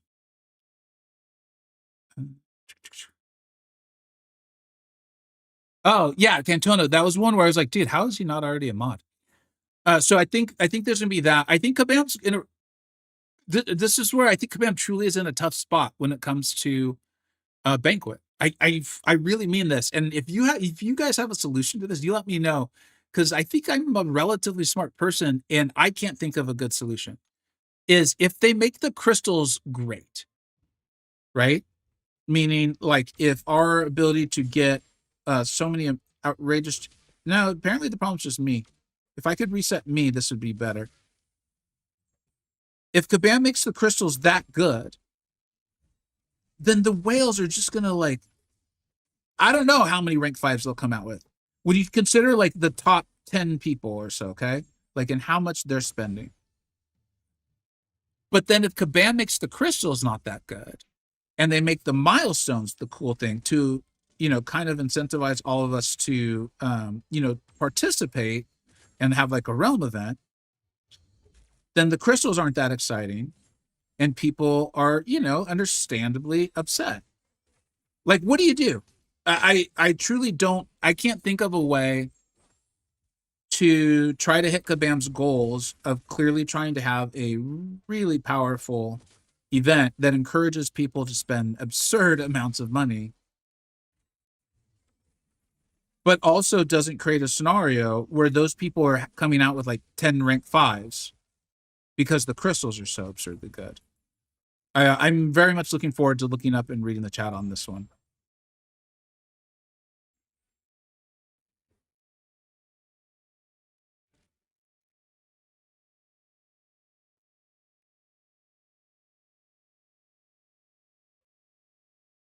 Mhm. I pray Archangel comes. Oh, for the banquet box, I think it's going to be Magneto, and I'm still holding out hope for Buff Thor, but we'll see, because like we know one champion's going to be a rework or a buff, and the other one will just be a not really 7-star. I just think Buff Thor would be so much fun. I would love for our game to have a really really awesome Thor. I know Jane Foster is a Thor. I get that, but I think that's one of those ones where it's like I don't think also wanting OG Thor, I think that I want OG Thor and I think I'm a pretty good person. So we're not going to have that debate. Jane Foster's a Thor, cool. I also want OG Thor um, as a buffed awesome champion. Both are possible in the same human. I'm proof right here. But that's what I think. I think it'll be Magneto. Yeah. All right. Now I guess we should go with champions I kind of know how to use. Well, mutant won't be X-23. There will be pitchforks. So what's funny about that, Dante, is I had a discussion about that recently, because I was had the opinion or the belief that if it was X-23, a lot of the community would be very upset. But then I like I said, I ended up in this discussion, and the question was kind of posed to me of like, why? And it's like, well, I think people are really excited. It's a community choice champion. So I think there's a little bit of an expectation for them to be like a saga champion that everyone can get kind of for free. And they were like, why? And it's like, well, isn't that just how it is? And they're like, I don't think they have literally ever done that. And I was like, no, wait, like, and then I realized, I think that's actually accurate. Has Kabam ever done a community choice champion as a champion that we then all get for free? And by free, I mean, comes into a 7-star basic crystal or something like that.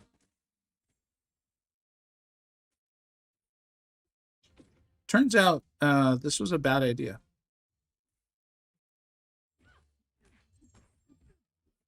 And I'm very curious to look up. The only one I could kind of think was, didn't Cyclops come as a trap champion and then obviously came to the Titan, as we've seen?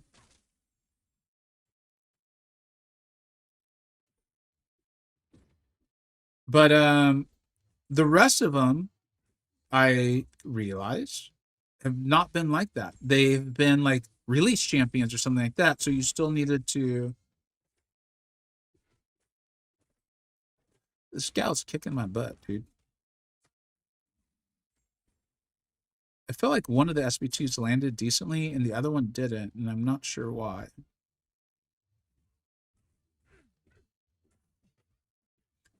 I want to end this and then read your guys' thoughts on this. And so, as someone who was ready for pitchforks, not from me per se, but just community wise, if X23 was the champion in the box, I'm now feel like it would be irresponsible of me to not point out that traditionally the community choice champions don't actually come out with a way to earn them for free.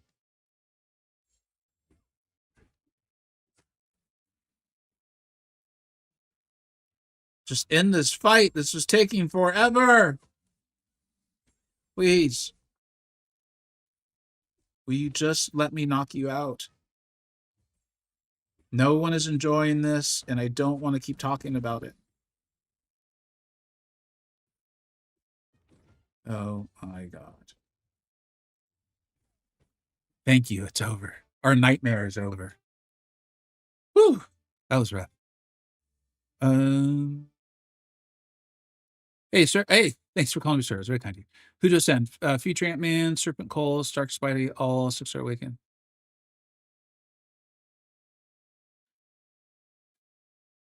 The pause you're seeing for me is I think you'll probably get the most use out of Serpent as far as like questing, getting things done, going through the app content, which is where I assume you're probably at. It's just hard because you could pull Serpent as a 7-star at any moment, where that won't happen with Future Ant-Man or Stark Spider-Man, and they're both phenomenal. So, and Cole is coming to the basic 7-star crystal, I think tomorrow. So, um, jeez, man, I'm sorry. If you like Future Ant-Man or Stark Spider-Man, I would probably go with them just to try to be really efficient with your resources. But Serpent's the one who's probably going to help you the most as you go through apt content. So, um, I wanted to see what you guys are saying about X23. I just pray the champ would be good. The way the pool is set up, it's going to be a great champion. There's, I think Kabam, I think Kabam is too smart and has been doing a nice job with the hype lately. I've really enjoyed what Kabam's been doing the last few months, as far as the building, the communicating, and talking with us, and all of that. And so, what I would say is, or what I will say is, I think these next two champions are possibly going to be in the conversation for the best champions in the box, right? To end the champion box on a downward slope would be a big mistake. They're building a massive crescendo, and Scorpion's in there. I think that'll be hard for the mutant to hit Scorpion levels, but at least it won't be a massive drop off. And I do think Archangel or Magneto fits that. That is where the buff could fit though too, right? If they buff a champion and put him in there, and then they end it with like CGR or Hulkling, dude, that box is outrageous. Can't tell. I'm still thinking Max because he fits a similar thing to Nimrod. Nimrod's what made me think Max too. That's really interesting. Be useful but slightly outdated. Yep. You and I are seeing that completely the same. Like completely. I'm working on my top 10s for this month, and I do currently have Nimrod in the tech one, but I kind of forced him in. I think I have him at 10. And I even like I wrote him as the number 10 before I filled out 1 through 9. I obviously let those sit for quite a while. I take it pretty seriously. But Nimrod's one where I was like, no, like I'm as someone who does enjoy story content, that is part of the game. He is a good dual threat. He's a tanky guy. Like, I don't know. You could say that the Phoenix rework was like that, but she wasn't a community choice, right? Yep. I'm still hoping against hope for Kitty. Kitty'd be awesome. She's amazing. You should do a battleground stream. If I had time, I'll do one tomorrow for sure. I think X23 or Rework Airwalker. I don't think Rework Airwalker is going to get the hype, though. I mean, we'll see. That's exactly what I think they will do. They will put some comparative worst champ in to promote people to keep spending. Yeah, I mean, I keep waiting. I was told that there'd be a Jane Foster video out soon, and it would really shock me. I keep looking for it. I haven't seen it. It doesn't mean it won't come. It just means it's not out yet. To be honest though, I've seen some evidence that Nimrod will be way better than I expected. Yeah, dude, at high sig, remember what his sig does, right? It increases like I think the potency and duration of his damage or like all his effects or something like that. I actually want to look at that and then we'll get back to the questioning. Like he's a nuts champion. He's so good that I was whaling pretty solidly back in those days. And I believe I was the first YouTuber that was really on him. And I remembered as I started understanding better, I looked at some of the initial videos. I was like, I did not understand this character. He just was so good. Yeah, look at this. Once Eradicate Protocol triggers, Nimrod's next special attack has the potency and duration of its effects increased by 35%. That's a lot. That is a lot. So like the potency and the duration. You guys are like, yes, we heard you say that the first time. That's just a big deal.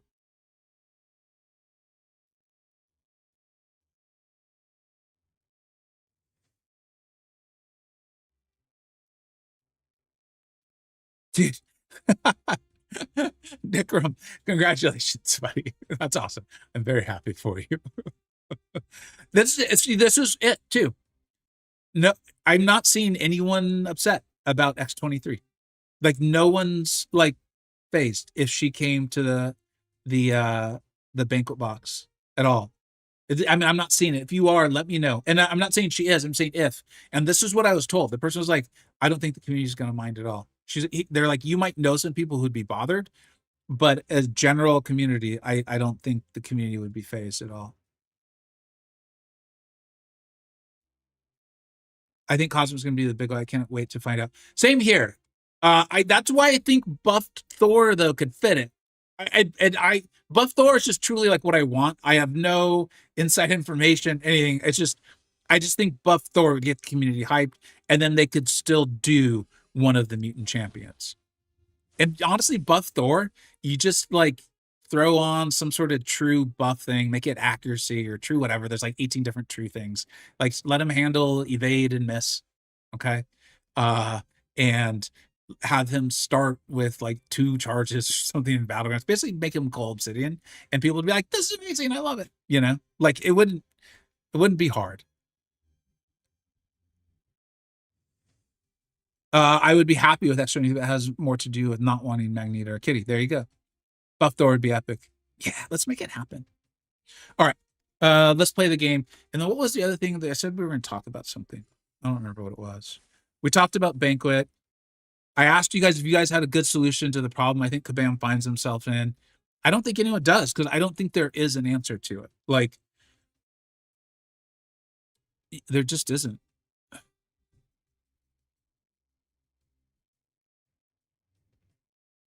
Okay. Nothing crazy. Yeah. That's why I'm saying buff, Vernon, is I think Thor would need a buff. If they just do regular Thor as is, I don't think that's gonna land too well. What's the Kabam problem? Essentially, like how to do Banquet in a way that everyone enjoys it, but also doesn't then give whales the opportunity to come out with like a ton of rank 5s, right? That basically everyone would enjoy Banquet if the crystals were just chock full of rank 5 materials, right?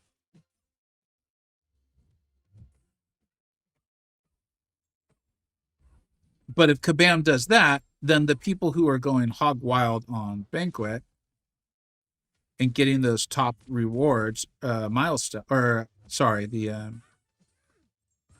I'm trying not to die here is what's happening. The people getting like the #1 score in Banquet, we're going to come out with a ton of rank 5s if the crystals are that strong. So there's a weird, like, kind of rock on a hard place as far as I'm concerned for Kabam with balancing Banquet crystals and what they end up giving to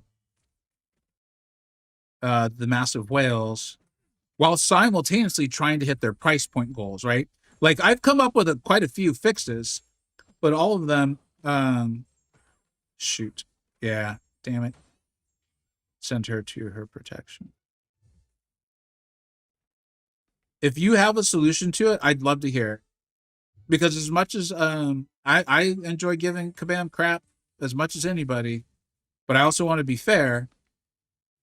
And if I can't come up with any sort of solution that's even remotely reasonable, then I can't really give him too much crap on it. Like, obviously, I want the crystals to be great. I'm probably going to be around 10,000 units by the time Banquet ends. So I would love to get a bunch of rank 5 materials for 10,000 units. But I think if that happens, Kabam probably doesn't profit very much from Banquet because, you know, the whales aren't pushing for those crazy milestones, right? Or not the milestones, but like the final placements, right? The final placements is what that keeps them opening up all the crystals. It's a blind auction. They don't know what each other's done. So they're like, oh, I'm $5,000 deep. Okay, I want to make sure I hit top 30. I better spend another 1,000. Well, oh shoot, now Banquet's another day in. I better spend another 1,000, right? It's a blind auction. That's why I always tell you guys, like, set if you're going to participate in budget in Banquet at all, do not try to hit anything. Just be like, this is my budget, and leave it alone. Like, go away. Uninstall the game if you have to. Come back after it's over, because it's just way too easy to go way too big. Yeah, rank rewards, dude. Thank you. That's the word I kept trying to say, but it kept forgetting. Rank rewards. Thank you. Make the solo event milestones really good. But see, here's the thing is like, and this was one of the big complaints last year, and I even did a video kind of trying to make fun of it. It just didn't come out right. Although a lot of people really liked it, it also upset a bunch of people, and they felt like they were being made fun of. I was like, I wasn't trying to make fun of you. I really wasn't. I'm sorry. And what it kind of came down to was the crystals themselves were not fun to open. And I think the only way you make the crystals fun to open is if you get really good rewards, right? It's like my Titan I just opened. That was not fun, right? Because the champions I got were not the ones I wanted. So if you make the crystals, the Banquet crystals, ones that people actually want to open, then you run into that problem of whales aren't going for their rank rewards nearly as much, or even worse, they are, but because the crystals are so good, instead of whales coming out of it with, you know, what, 3 rank 5s, they've now got like 10 because the crystals they opened along the way were so good.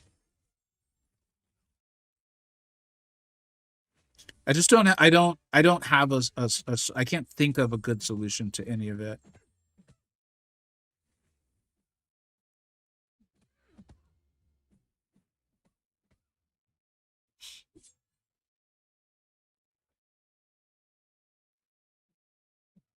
That being said, I am looking forward to opening up some crystals. I hope I can get. I was telling my Discord server today that I can tell I have a very unrealistic expectation that I am going to be able to get Kingpin with my 10,000 units, and I'm probably going to be very, very disappointed, and I will have done that to myself. It will be no one's fault but my own. And yes, I'm aware I keep sending them to protection when I throw my special too. It is frustrating me more than it's frustrating you. Trust me.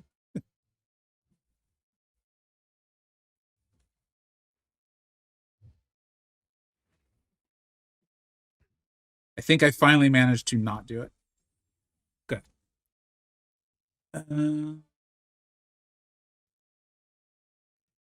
I'm getting Kingpin and Absorbing Man, and I'm out. They're really good. I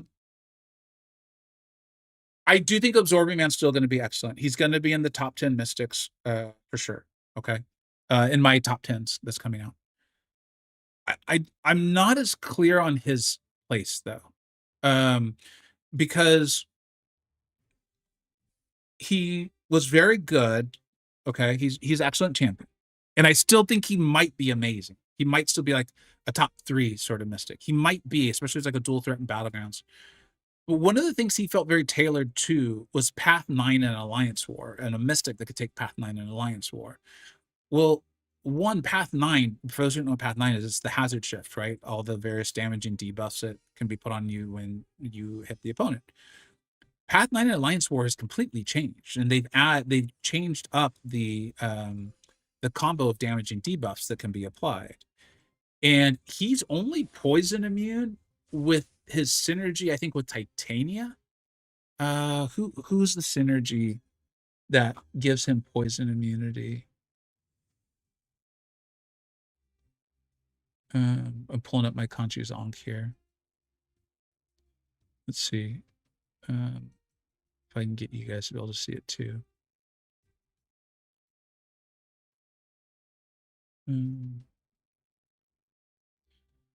Although, as I'm saying this, like, I'm remembering how much crazy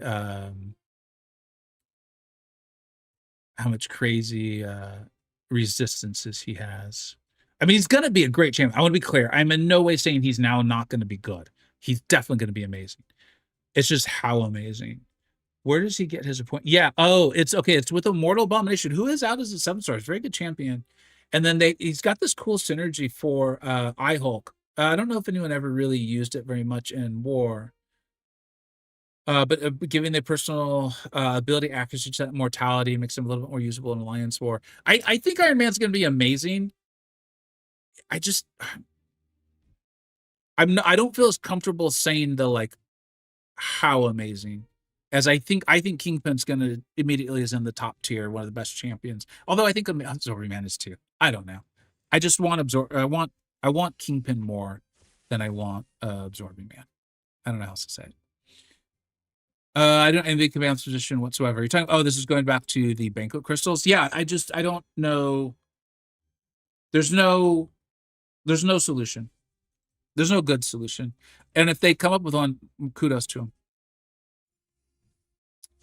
Thanks, Adam. I want to get Kingpin.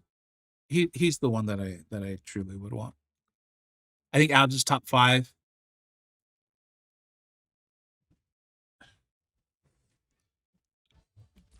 I also think Mystic, despite Mystic being extremely powerful, I think Mystic's in a very odd place right now.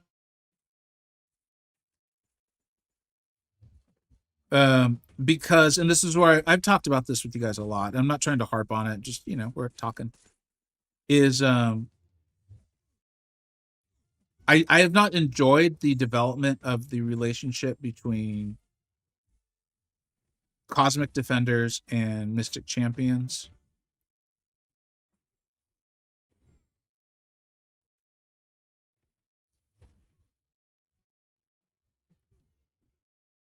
And as a result, I think Mystic's just kind of an odd place. Like, I'm literally using a champion right now who not long ago I would have told you was one of the best Mystics in the game. Like, I don't know about top 3 necessarily, but like I was considering taking rank 4. I was going to put 6 stones into her. I love her, and I still love her. She's still so fun to play. But when it comes to the Cosmics, I'm like, I should just use Nico. Why am I not just using Nico? Or I have even more fun playing Werewolf by Night, and he handles like hazard shift for me, so I'm using a Werewolf by Night. So I don't know, Cosmics or Mystics in a kind of a unique spot, and I feel strongly Absorbing Man will be a top tier Mystic, but where in that tier, I don't know. I don't feel like he's going to hard counter any of the top Cosmic Defenders. Maybe he will. He's got a lot of resistances, so I don't know. It'll be fun to find out, that's for sure. Belly bumps, greater than absorbing stuff. Could not agree more. Do I think Kingpin's still a top 5? Oh yeah. I think he might be the best skill champion in the game. Hard to say with Okoye running around out there. I did mean that. Okoye's on the screen, but yeah, he's nuts, dude. He's nuts. I'm gonna get her stupid.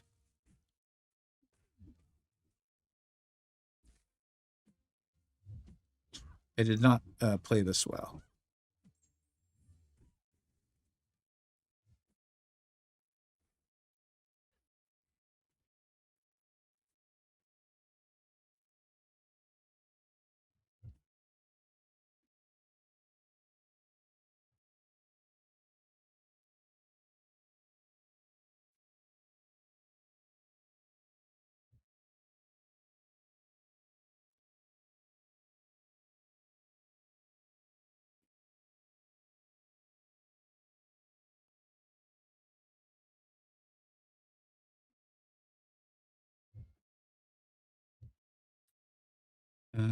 Just trying to bait a higher special.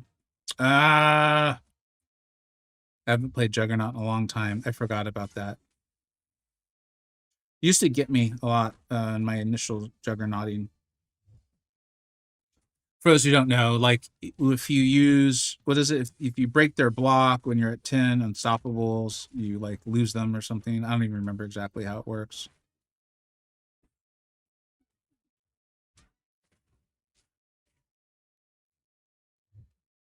Cool.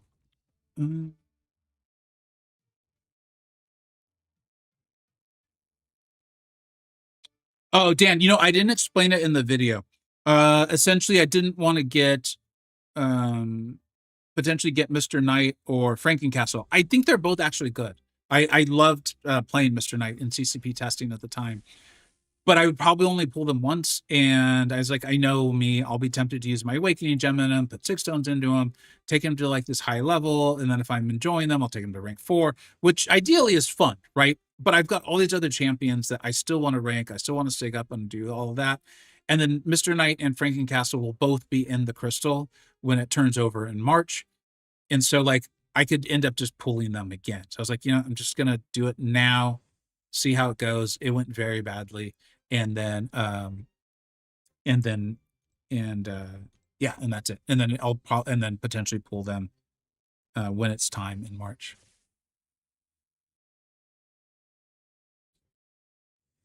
What's up, Wolf and Easy? How you doing? Uh, uh, hey, Weapon X, what's up, dude? It'll be good to have a top skills, a top 7-star skill champ that doesn't rely on dot. Yeah, Kingpin to me feels like this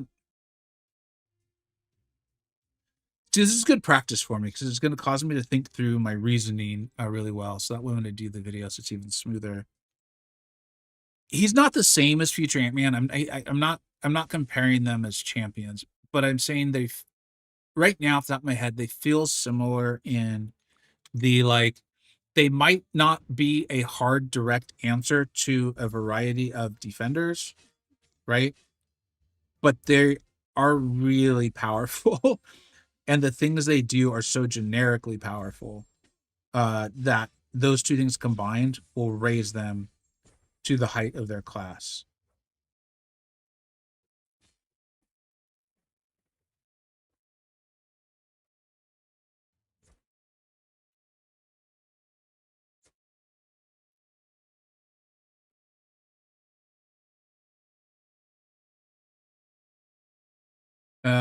Red Goblin's always for me one of those like if I'm low on health anyway, defenders where I gotta pay yeah, because I'll get hit like that. That was foreshadowing for those who enjoy movies and books. Yeah, not a surprise. Oh, Horde once I get Jean. Do you already have like Nico and Spider Woman and Bastion? Because I think that adds a lot to it too. Me having them all at high sig already played a big role for me. Yeah. Okay. I mean that. Yeah. That's pretty much that's the ideal scenario then. I should be hoarding, but I already hoarded for months. Another 3 will be tough. I mean, ultimately, it's a game, right? Like, have fun. And honestly, and I want to be clear for those who've been listening for a while, you'll know I actually really appreciated Kabam's Ascension post tremendously for a variety of reasons. And they were very clear that there's still a lot they don't know. Like they just don't. It's coming, this spring. And so there's only so much information we can make our decisions off of. Jeez, I'm just brutalizing this. Might be time to take a break.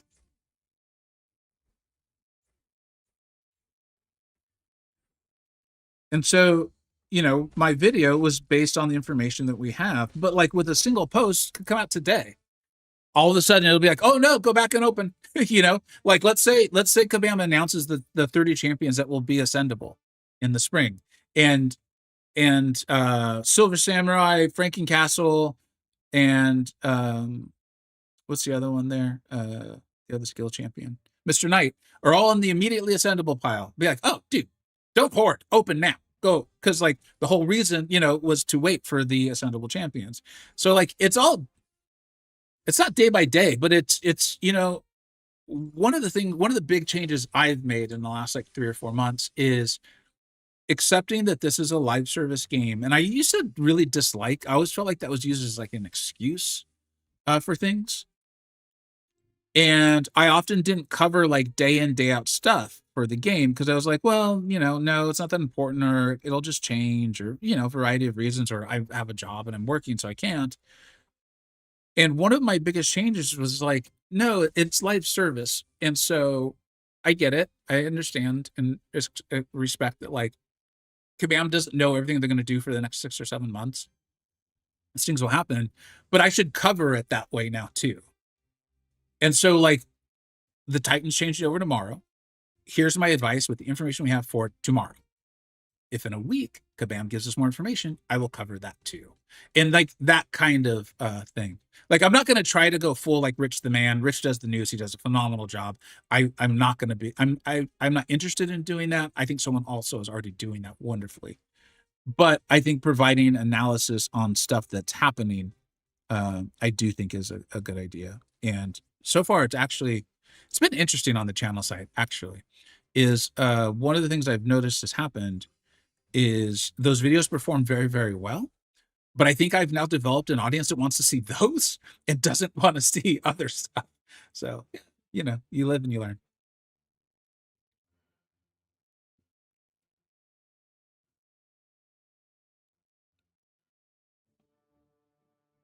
That's not a dumb question at all, kind. And yeah, in fact, I think they even said something recently about not updating that crystal. I apologize if that's not correct, but I think they did.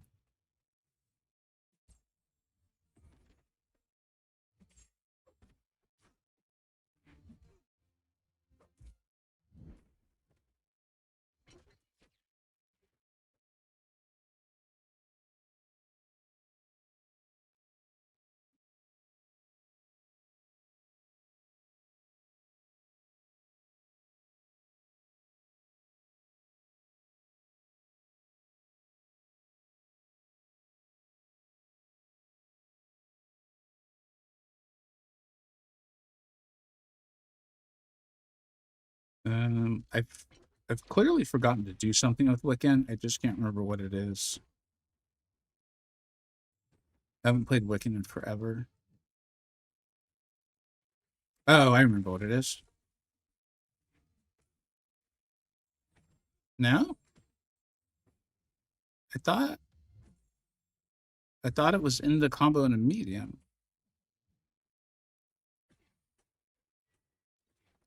And of course, I get hit. In with the medium. I thought I did, but wasn't I supposed to get up like an incinerate? But I didn't.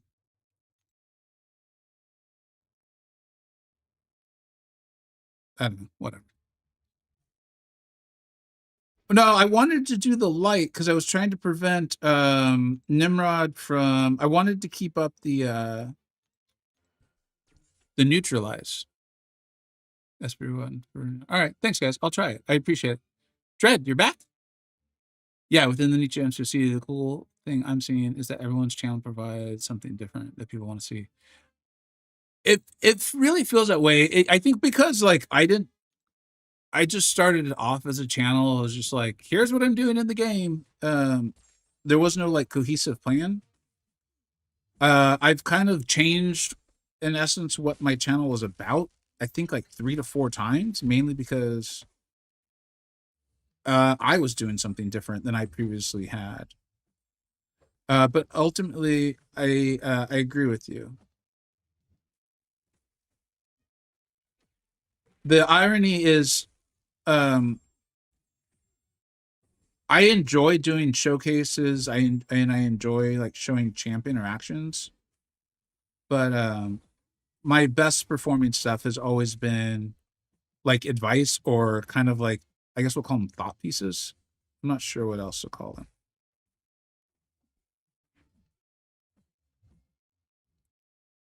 I also was coming up in the MCoC world at the same time as Barrow Man.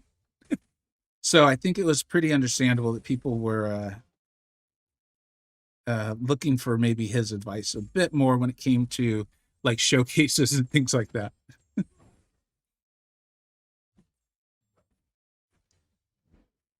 Yeah, I am not playing Wiccan right. I used to really like Wiccan. I'm not getting the pause. Doesn't he have a pause? Like I feel like that should have or reset my spells.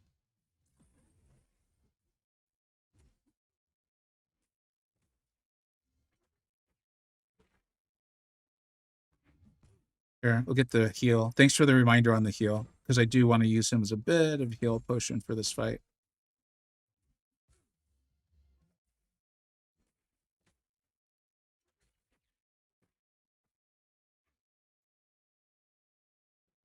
Let's see. I mean, this is going fine.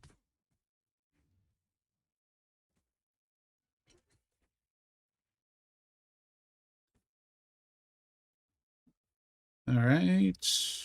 The reminder that you guys hear literally nothing when I'm not talking is definitely playing in my mind right now. Wait, can he only block unblockables from Cosmic Champions? You can see it's been a minute for me with Wiccan.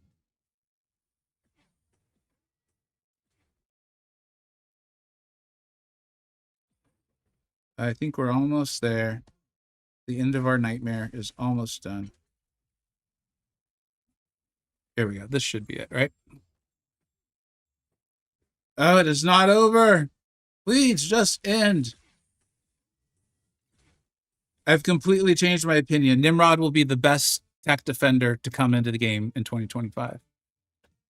Can't refresh the spell until it drops off. Man, when did you guys all become like Wiccan experts? Were you guys all like playing Wiccan all the time and not telling me? Is that what's happening here? Uh, it's a triangle with the Ankh inside of it. Man, you guys really know your Wiccan. That's cool. That's impressive. Thanks for sharing. Uh,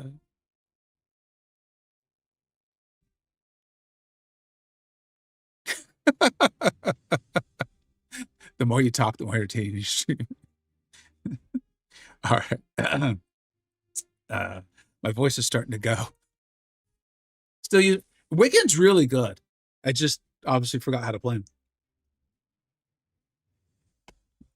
I need to make this more simple on myself.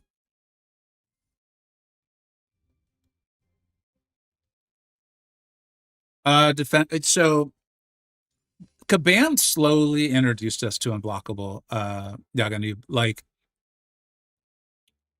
I'm not even gonna fully remember when it started showing up in nodes and on defenders and stuff. But I do recall having a feeling a few times of like, what the hell am I supposed to do? Like, this character is unblockable. Like, that's impossible. Um, and they have obviously just released it more and more. Now, a lot of people might disagree with me that they've done a good job with it.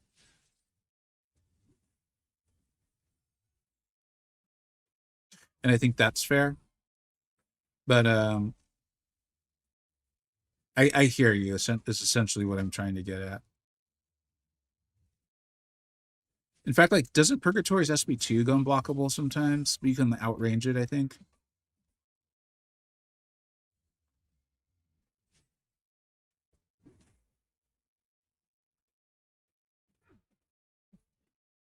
She still has that stupid protection node, right? All right. Let's see. Will this end it?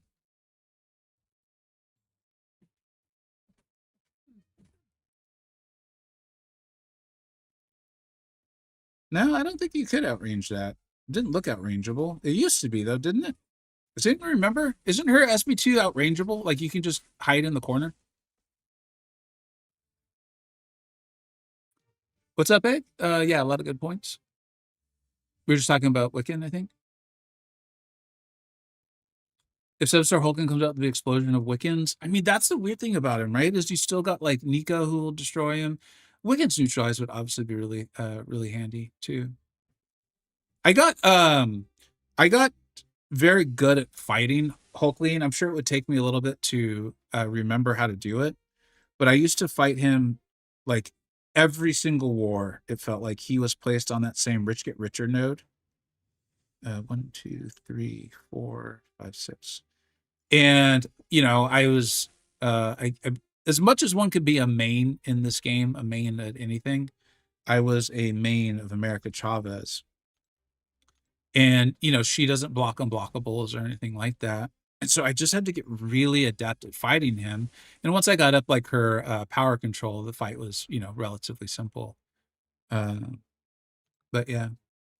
Yeah. You got Kushala now too, of course.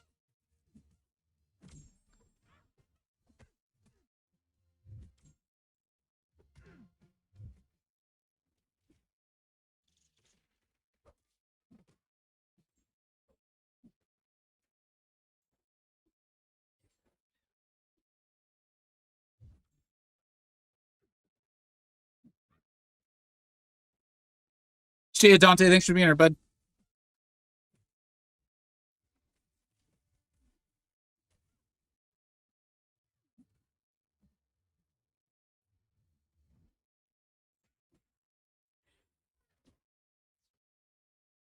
I think you guys were giving fight advice earlier. Trying to read y'all in the in between. In fact, saying the in between reminded me, if anyone has seen the new Stranger Things, do not spoil it. Please do not spoil it. But is it any good?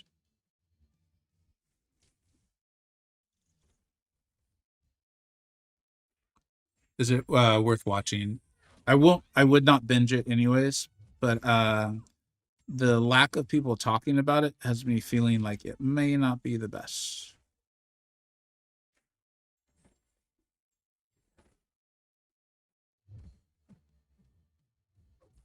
Yeah, I realized I was even like flirting with danger there, asking, but don't spoil it, guys.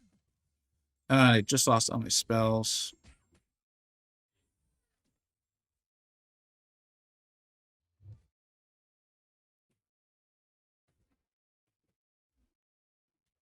All right.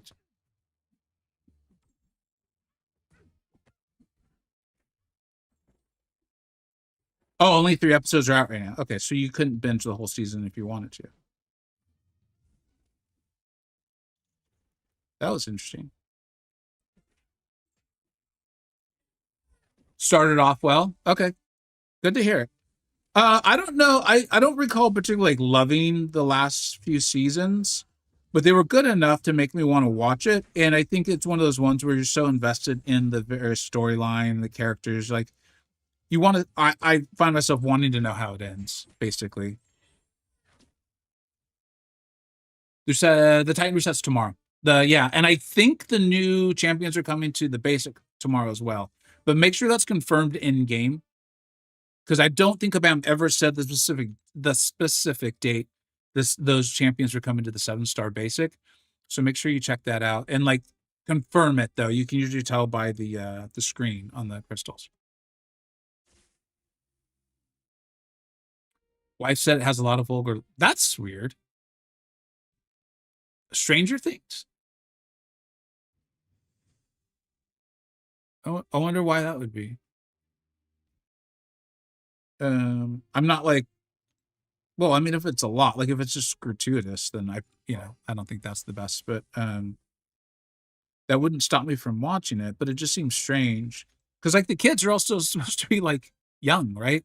I don't even remember, or if they kind of just let go of that, considering how old the actors have gotten.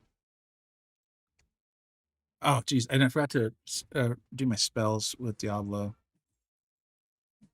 I wonder if no, I wouldn't be able to refresh it anyway. All right, we just got to do this the hard way.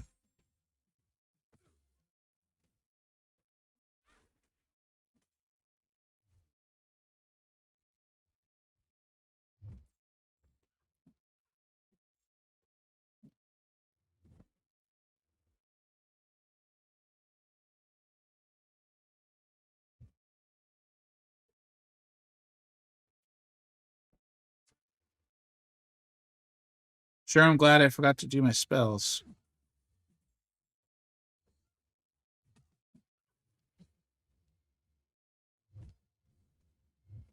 And remember, I told you guys that she would get me at least once.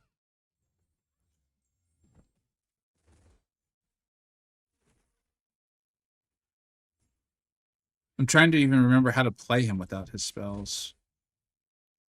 Especially because I can't parry heavy. Well, there we go.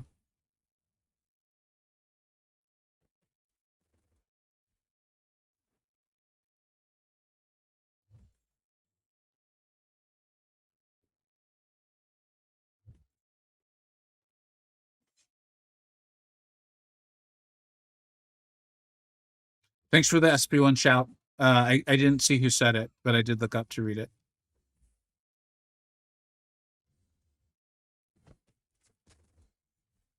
I don't want to mess with her SP2. I know it's like a big blast, but that's what actually catches me sometimes.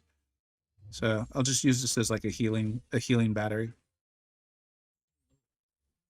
And Diablo's damage should be enough that we are a-okay.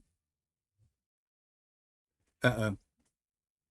Oh, thank God for that big backup.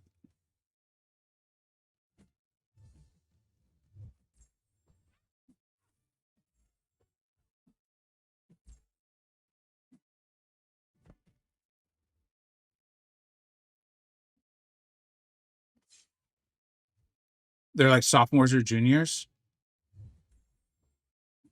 I truly just don't remember. I mean, I remember they were like kids, like little kids, you know. With Wong, the Jugs relic does him well.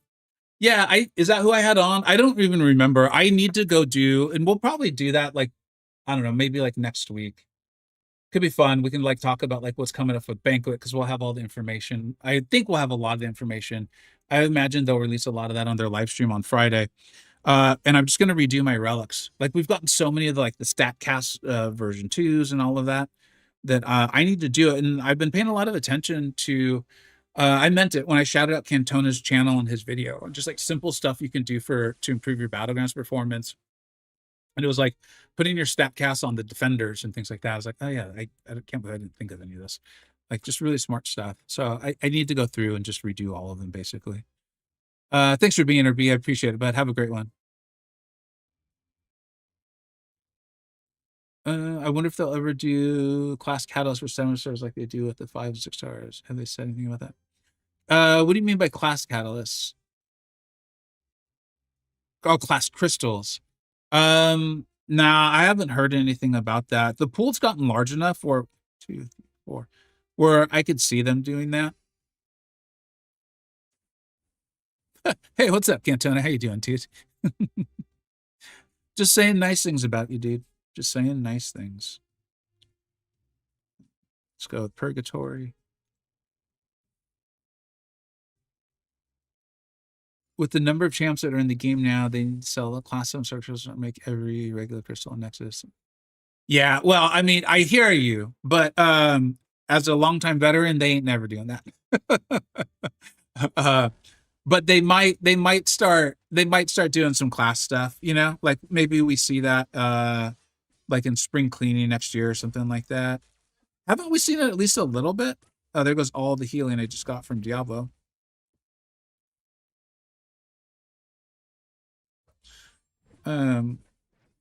Yeah, it'd be nice. There's just stuff like with Kabam where like I do try to keep in mind they are a business trying to make money. And you know, they obviously do well for themselves. You guys can see by their offices at the live stream and all of that. But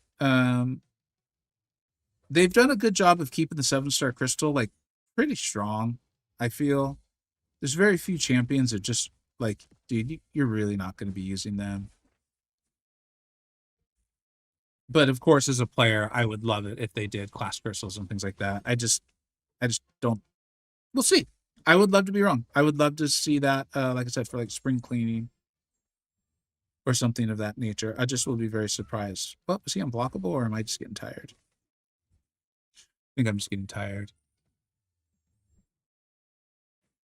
Yes, thank you. I appreciate the shout out for Morningstar. I always love when the chat is like helpful. I know sometimes it can feel frustrating to some people.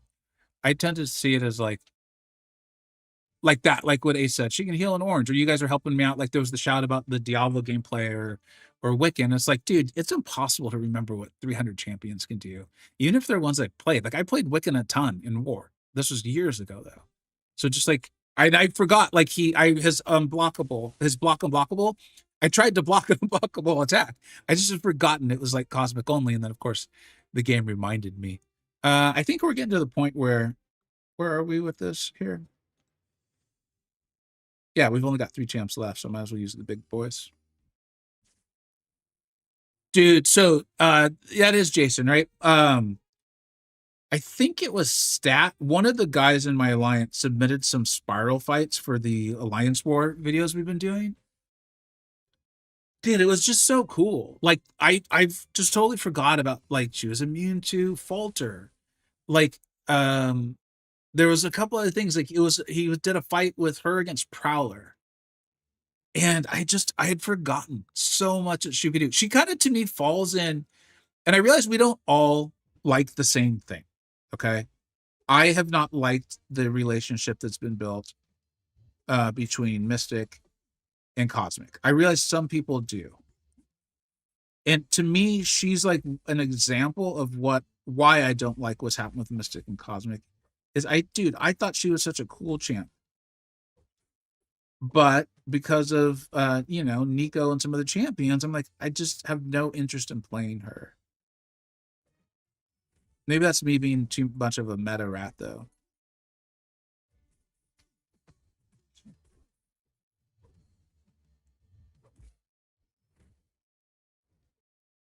All right, let's see. I don't think it'll be too crazy, but let's see what that does. Oh, that's fun. That's a fun moment. For my I'm gonna be rank 4 a champion on my Alliance War opening. Uh-oh, if I don't die. Dude, calm down, Karnak. And the hood will definitely be on the list of possible options. I think I might let my alliance choose, since it's the whole point for me is to shout them out and showcase them. But hood will be on there. I'm not sure who else. I am starting to consider Hulkbuster and Titania again. They're just so much fun. 100% what I've always hated is Spiral was advertised by Command as a certain counter. She has way more versatile than just that, or Kit. So much nice utility. Yeah, so what's funny is, like, I would have to go, and I'm not going to, because I got ain't no one got time for that, right? I got other things to do. Is I can't remember if they said that, I mean, she obviously was with her whole, like, I think it's with her dancing blades, you block an attack and he just dies and all that. And it's a really cool thing, I guess. Um, but I think, and this is like my fault a little bit too, but I think it's kind of like as Kabam's, they're presenting the table here is like, um, I want to make sure because I remember seeing a mole man in there. Okay. Is I think because of that, and because of like the presence of Serpent, we didn't dive into a champion. We as a community didn't dive into a very cool champion Spiral as much, because we're just so like, can they take Serpent? Can they take Serpent? I'm tired of dying to Serpent. I need a Serpent counter. And like that's where I don't find that fun. Which is why I found Tech and Mutant more fun, although Captain Britain's starting to like shift that a little bit for me, but we're not there just yet.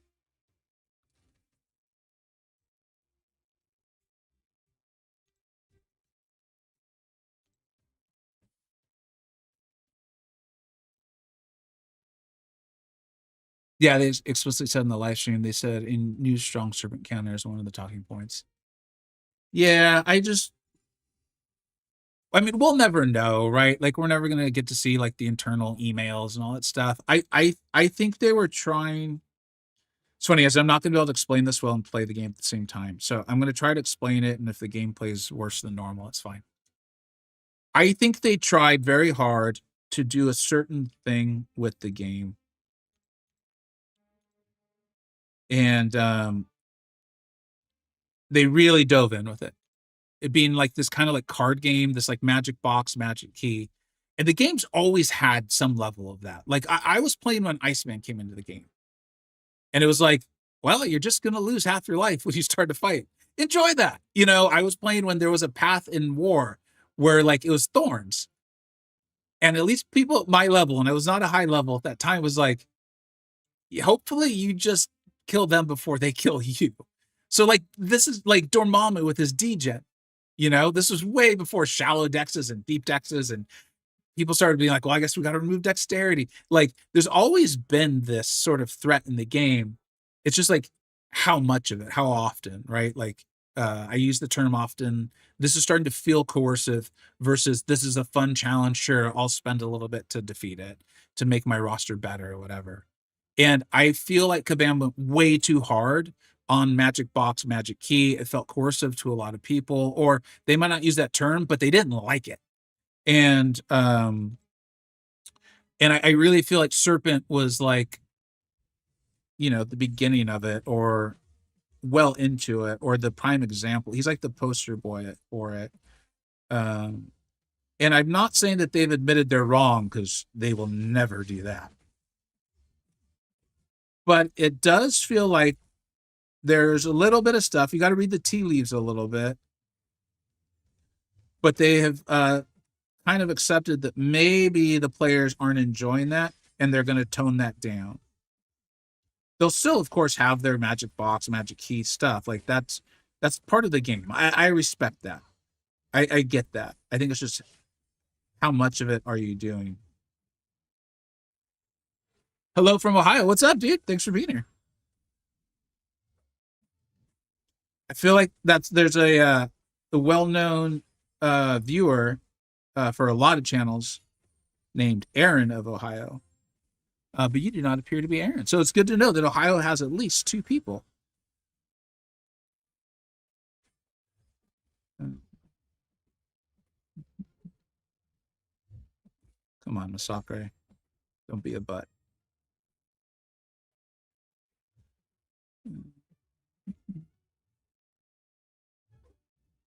Got to get back. Oh man, I haven't even been using her adrenaline mechanic at all.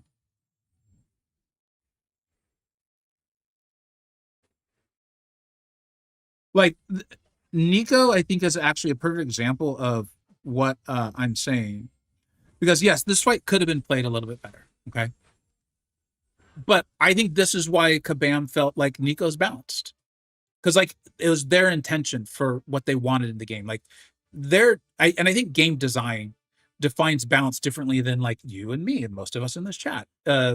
We think of that as like things being relatively equal, like balanced. And I think they're mean more like what did we desire for the game? Is like Nico's not OP for non-cosmic matchups. She's not, like in my experience. But man, those target matchups, she just destroys them, you know? So I just think that I think they're finding that maybe at least a lot of the vocal player base and maybe some of your more competitive players maybe weren't enjoying it quite as much. We'll see what happens as they go forward. Um,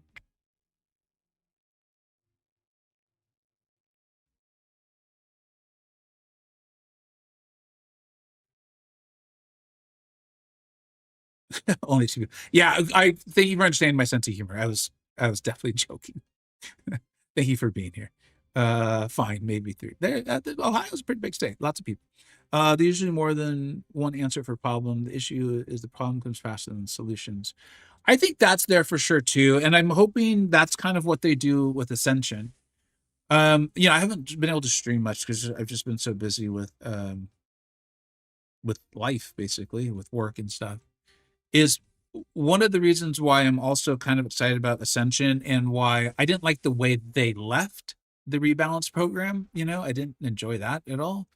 I do think it makes a lot of sense because what I think is happening is basically the balance. Well, part of the goal of balance and people who do balance will be to like decide who should be ascendable and not. So we can have champions who have very clearly different power levels. Because there are a lot of people who love Serpent. There's a lot of people who love Nico. Like even I love playing Nico sometimes, right? I love playing Serpent sometimes. Like when a quest is really hard and I can just use Serpent and like mindlessly destroy everything. Like that's kind of fun. And so there's people who enjoy that. But I think and I hope what's happening here or happens is Kabam will use Ascension as a way to be like, okay, Serpent can only just, this is totally hypothetical. We've got a plenty of answers for Serpent, so that's out there. The community can handle him, but he's still a really good defender. Let's let Serpent go to like level 3, and everyone can take their Kushalas and their Spirals to level 4. That's kind of my hope. We'll see what actually happens. But that to me would make a lot of sense, because I will say the people in Balance know this game exceptionally well.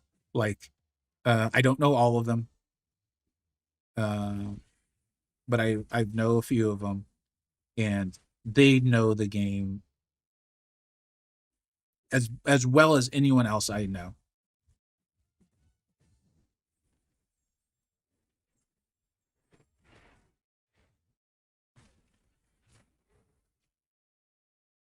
All right. I think I want to send him into Frenzy, don't I? Let's see. Will this work? Nope. I don't particularly want to hit his block.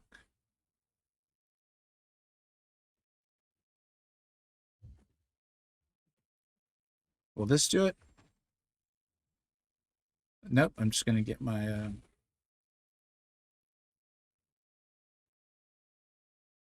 my passives because I have her at a high sig.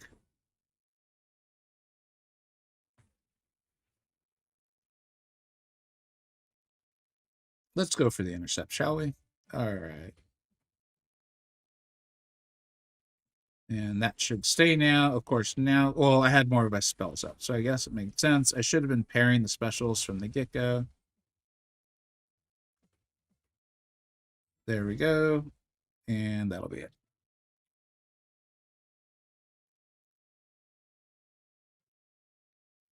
That's why I like Pavita more. He does great outside of the cause. So, like, that's a perfect example of what we're talking about. I know people, I know really smart players, really cool people too. They're fun to talk to, who dislike that about Pavita.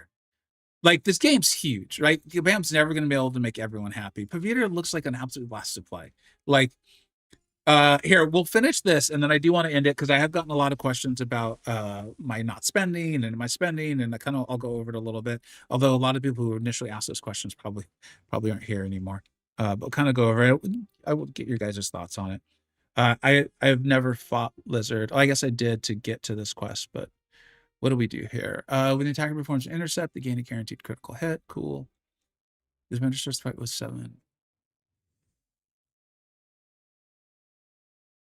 Okay, can't have their ability accuracy modified. He goes unstoppable, right? So we can't use slow to do it.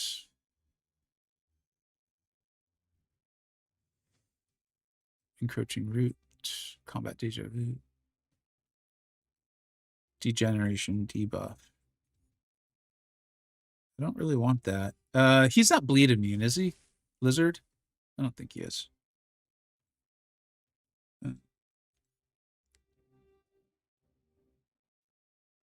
Yelena Okoye. Okay. I kind of want to move on, so I'm just going to go with like a relatively quick answer here and get this over with. Warlock is a good counter. Yeah, you know what? Brennan, again, he left, but he was here for quite a while. Hildendorf showed Sentinel versus a Nico main boss. I thought it was really smart. Like, Nico's poison replacement is only gets cosmics, right? Where she gets the acid burn instead. Only against cosmic champions. So yeah, that Warlock, that sounds pretty smart.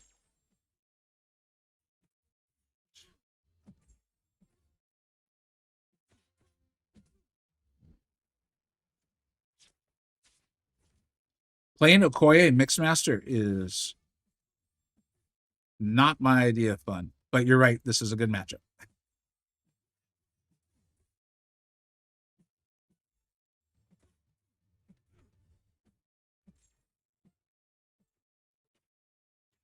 Why did I take all that damage? He doesn't have retribution or anything on me. It seems I don't understand his defensive kit as well as I thought I might. Oh no, there it is in the upper left-hand corner, huh?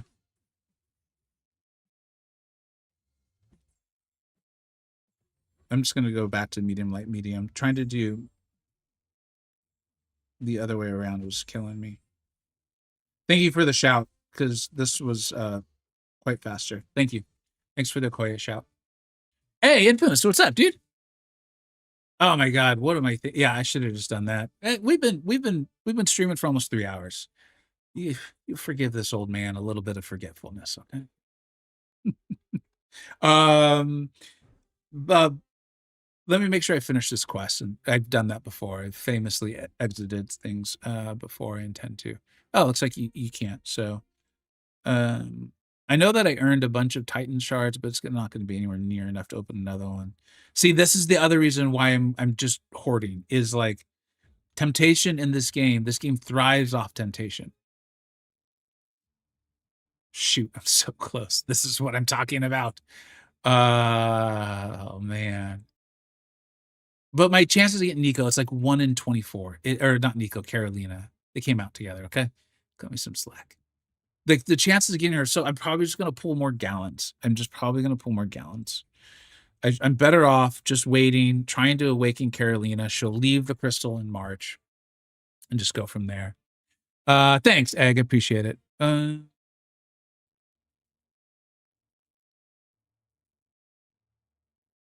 Thanks, Cody. Appreciate it. Okay, just going over it really quick, and if you guys are interested, you have questions you can ask. Is as far as the spending, I like I said, I went back and rewatched my video on like when I left the CCP, when I turned in my code, gave it up, whatever term you want to use for it. But I was like, I don't want that anymore. And I watched what I said, and I watched like how this would end, as far as how the boycott would end, or why it would end, and why I was doing it. And it was based on fun. I just was not having fun for a long period of time, a variety of decisions, things happening in the game, what I felt was like treatment of myself and also my viewers, players. And so I was really honest about that. And we're going to continue on. The channel members are voting. The poll is up. They can vote. I need to look at how to gift memberships and see if I can gift them at the lowest level. For some reason, the YouTube's only giving me like a $5 level. And so I said I'd do it. So if I have to, I'll do it. But what was supposed to cost me $100 is now like up to like $500. That's a lot of money. That's a large sum of money. So I'm going to see if I can get that figured out. And if my viewers vote for me to end it, and I'm having enough fun to end it, I will end it, and I'll go back to some sort of spending. A couple things to say on that though is we were talking about this on my Discord yesterday quite a bit. It was like, here's the thing: is I had brought my spending down significantly, even over just the course of last year, to the point where at a Silver Samurai sale, I just stopped. I was like, I don't want to get him. Like, I just don't. I've got what I want. Um, and I don't want him. I could afford it, but I'm not having the fun that I want to have to go and spend more money. So I didn't. You saw me not get Dark Phoenix because I was like, I don't like the way this is going. I don't enjoy this. I don't think this is good for the game. I don't think this is good for my viewers. I claimed Human Torch 7-star, but I have said I will not rank him until we know he's coming to some sort of crystal where everyone else can get him. So like this didn't just happen in October or September. I don't remember what month it was. This was happening way back when I think Dark Phoenix was the first one, and even before, but she was the first one. I was like, I don't like this. This feels gross to me. I'm not doing this. And so right now, viewers have, or last I saw the poll, viewers were voting to just go back to spending. The other thing that really came up on my Discord was, in thinking this all through, I realized in talking to so many of you about it and reading comments and even my own enjoyment of the game, I realized like I think your moderate spenders have the most fun in this game. Like, or they seem to have the most consistent fun. And moderate is a really vague term, and I'm using a vague term on purpose. You guys have heard me talk about the difference between a whale and free to play, and we always do that in this game. We're always like, well, free to play or well, the whales. There are people who are spending $1 and people who are spending like $300 a month. And I don't think $300 a month in this game fits full whale status because of what our whales are really spending. But I found that people spending in that range tend to seem like they're having the most fun. Like They know how to use the champions that they're getting, right? They're not getting so many champions, they don't know how to use them.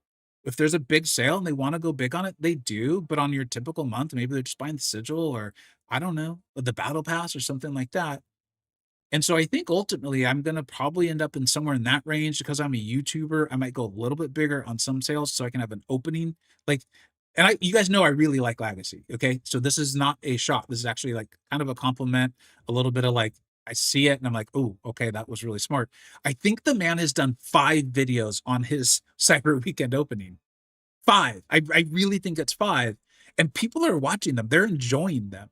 And so as someone who like wants to entertain, I'm like, okay, that looks cool, and that's probably where I'll land. Is kind of where I already was. I just was getting more and more irritated with Kabam over the course of the year, and so that was coming out more, right? And then the last thing is, I think I it could all be coincidence. I know a lot of people want to believe it's coincidence. That's fine. Is since I did this, I feel like there has been a tremendous improvement in community interaction and community communication and respect, to the point where like I in some of my videos, I was like, as we went into Brawl, I was like, I don't want to hear about all these various things at Summoner's Fest. I think that's a time for excitement and hype and all of that. I don't think an AI post will be very exciting. And they've already started like better communication, in my opinion. And then, like, literally, I listed like 4 items, and like Crash writes a post that literally has the 4 items I said. I'm not saying he watched my video and that was it. What I'm saying is either someone watched it or he just on his own or people on their own at Kabam were like, we need to improve these 4 things. I think that's probably the most likely, is that someone just happens to have a similar idea to me. Then they watched it and were like, we better do a Vega set. I don't think that, okay? I don't have that big of an ego. And so I feel like positive things actually are happening, and I will admit that there feels to me, despite being massive improvements in the community sentiment, community treatment, I will admit, or will say, it's not admit, it's more be forthright. I have had communications with Dave and Mike in the last 2 weeks. They have been incredibly positive. Things I thought would never be said or admitted. Now, admitted is again the wrong word, because I actually think they came at it from a very professional and proper standpoint. And I made apologies too, and apologies that I received. I thought those things would never happen. There appears to be a desire to have a meeting of the minds and move forward in a positive way. But this wasn't just about me. This is about my viewers and players too. And I feel like they are getting treated significantly better. So I'm motivated for those reasons to kind of like start spending again, right? Better videos, more videos, people things want to see. I actually am enjoying the game with my alliance. My alliance has brought so much fun to the game for me. My Discord server has brought so much fun to the game for me. Showcasing my alliance on YouTube, getting videos out for you all. Views are like higher than they've ever been for me. Like as a general thing, I'm putting out more videos. I do think they're better too, but like my channel the last 3 months, I don't think has ever done this well. And so all of that is really fun. But I will say that I don't think it's time to start spending yet. I really don't. I want your guys' thoughts. If anyone's watching this late in the stream, please leave a comment. You guys know I go back and read the comments. I don't think the boycott's the time. I think it sends the wrong message, possibly. I do, and I will want your opinions. I'll stick around a little bit if anyone wants to like make a comment in the chat. I think it just sends the wrong message that for me, this was genuinely about trying to create something better. I didn't want to destroy Kabam. I didn't try to tell other people to boycott too. I didn't try to get other YouTubers to boycott. For me, this was like, this is me, this is what I'm doing. I want something better. And if something better comes along, then I'll start having fun. And if I'm having fun, then I'll go back to spending.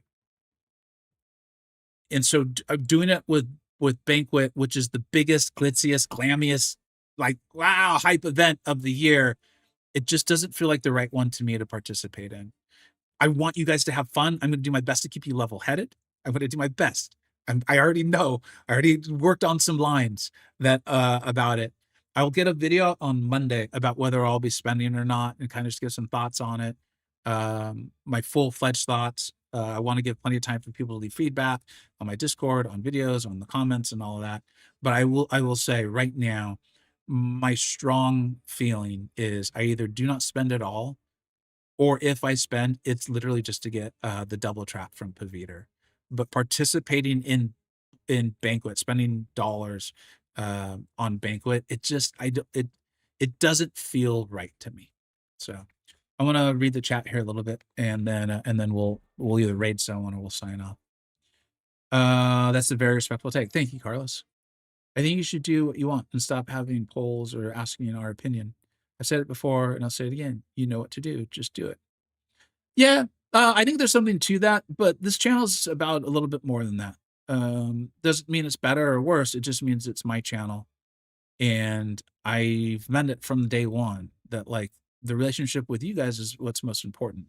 Now, if you guys were like, you have to spend $1,000, I'd be like, yeah, I'm not doing that. That doesn't mean you guys get to tell me what to do, but not taking your opinions and insights into account, that's just not me. Like, I've led a ton of stuff. I've been a leader across a variety of things. I've held those sorts of positions in companies, athletic teams, just in social circles. And while I do think there's moments where you just need to do what you think is right, and that's what I did with a boycott and leaving the CCP and giving up a lot of money from codes, a lot. Trust me, I would like that code back. And maybe in 2006, 2026, that will happen. So I'm definitely comfortable if I think something needs to happen or is the right thing to do, I will do it.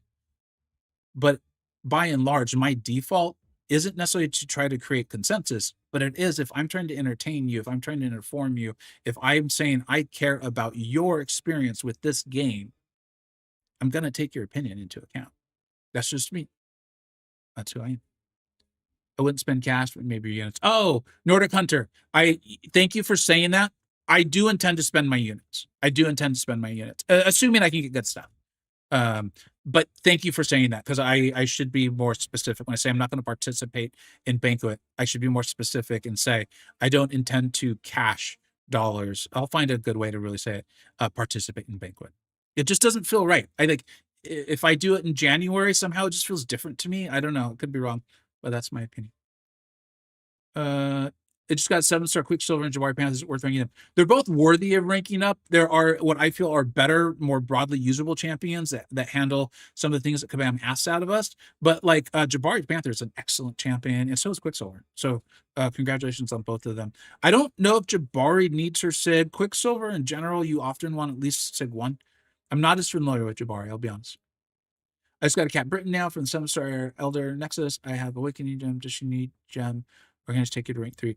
You could probably just take her to rank 3 or 4 for BGs. I do think, though, for her to be like ultra problematic to even some of her like pseudo counters, you want the high Sig.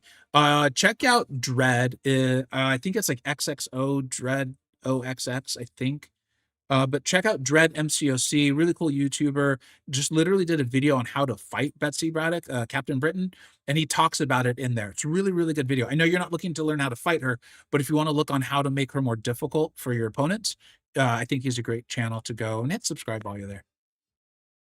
I've been a leader for over 30 years. You listen to your people, but the decision's yours. I trust you to do what feels right. Yeah, I think we sound similar, Yaga. Thanks, bud.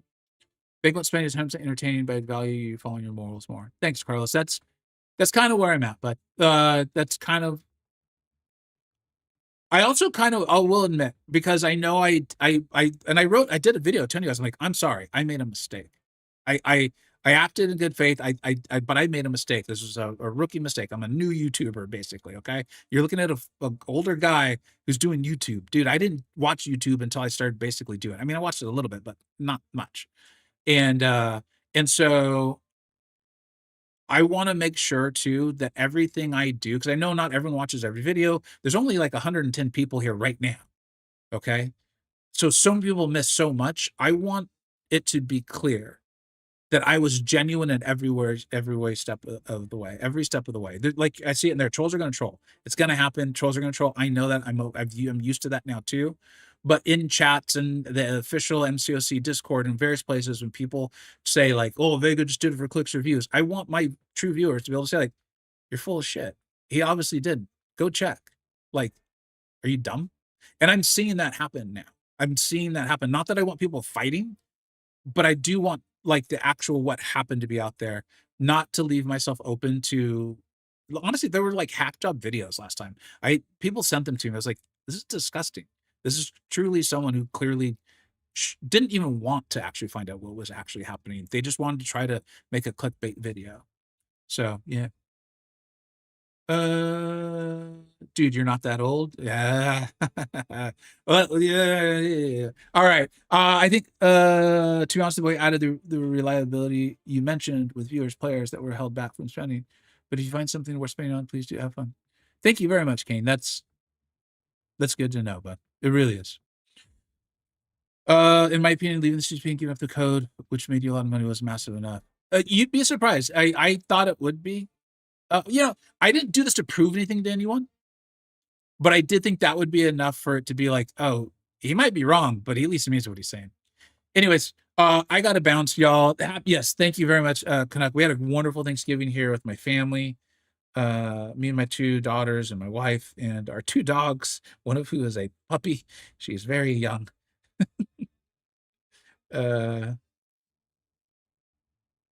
I'm trying to see. Okay, actually, Dread himself is streaming right now. So why don't we go raid Dread? And if you're still there, ask him specifically about Captain Britain and the SIG. Oh, he's calling it the Dreadathon. I thought he was calling it a subathon.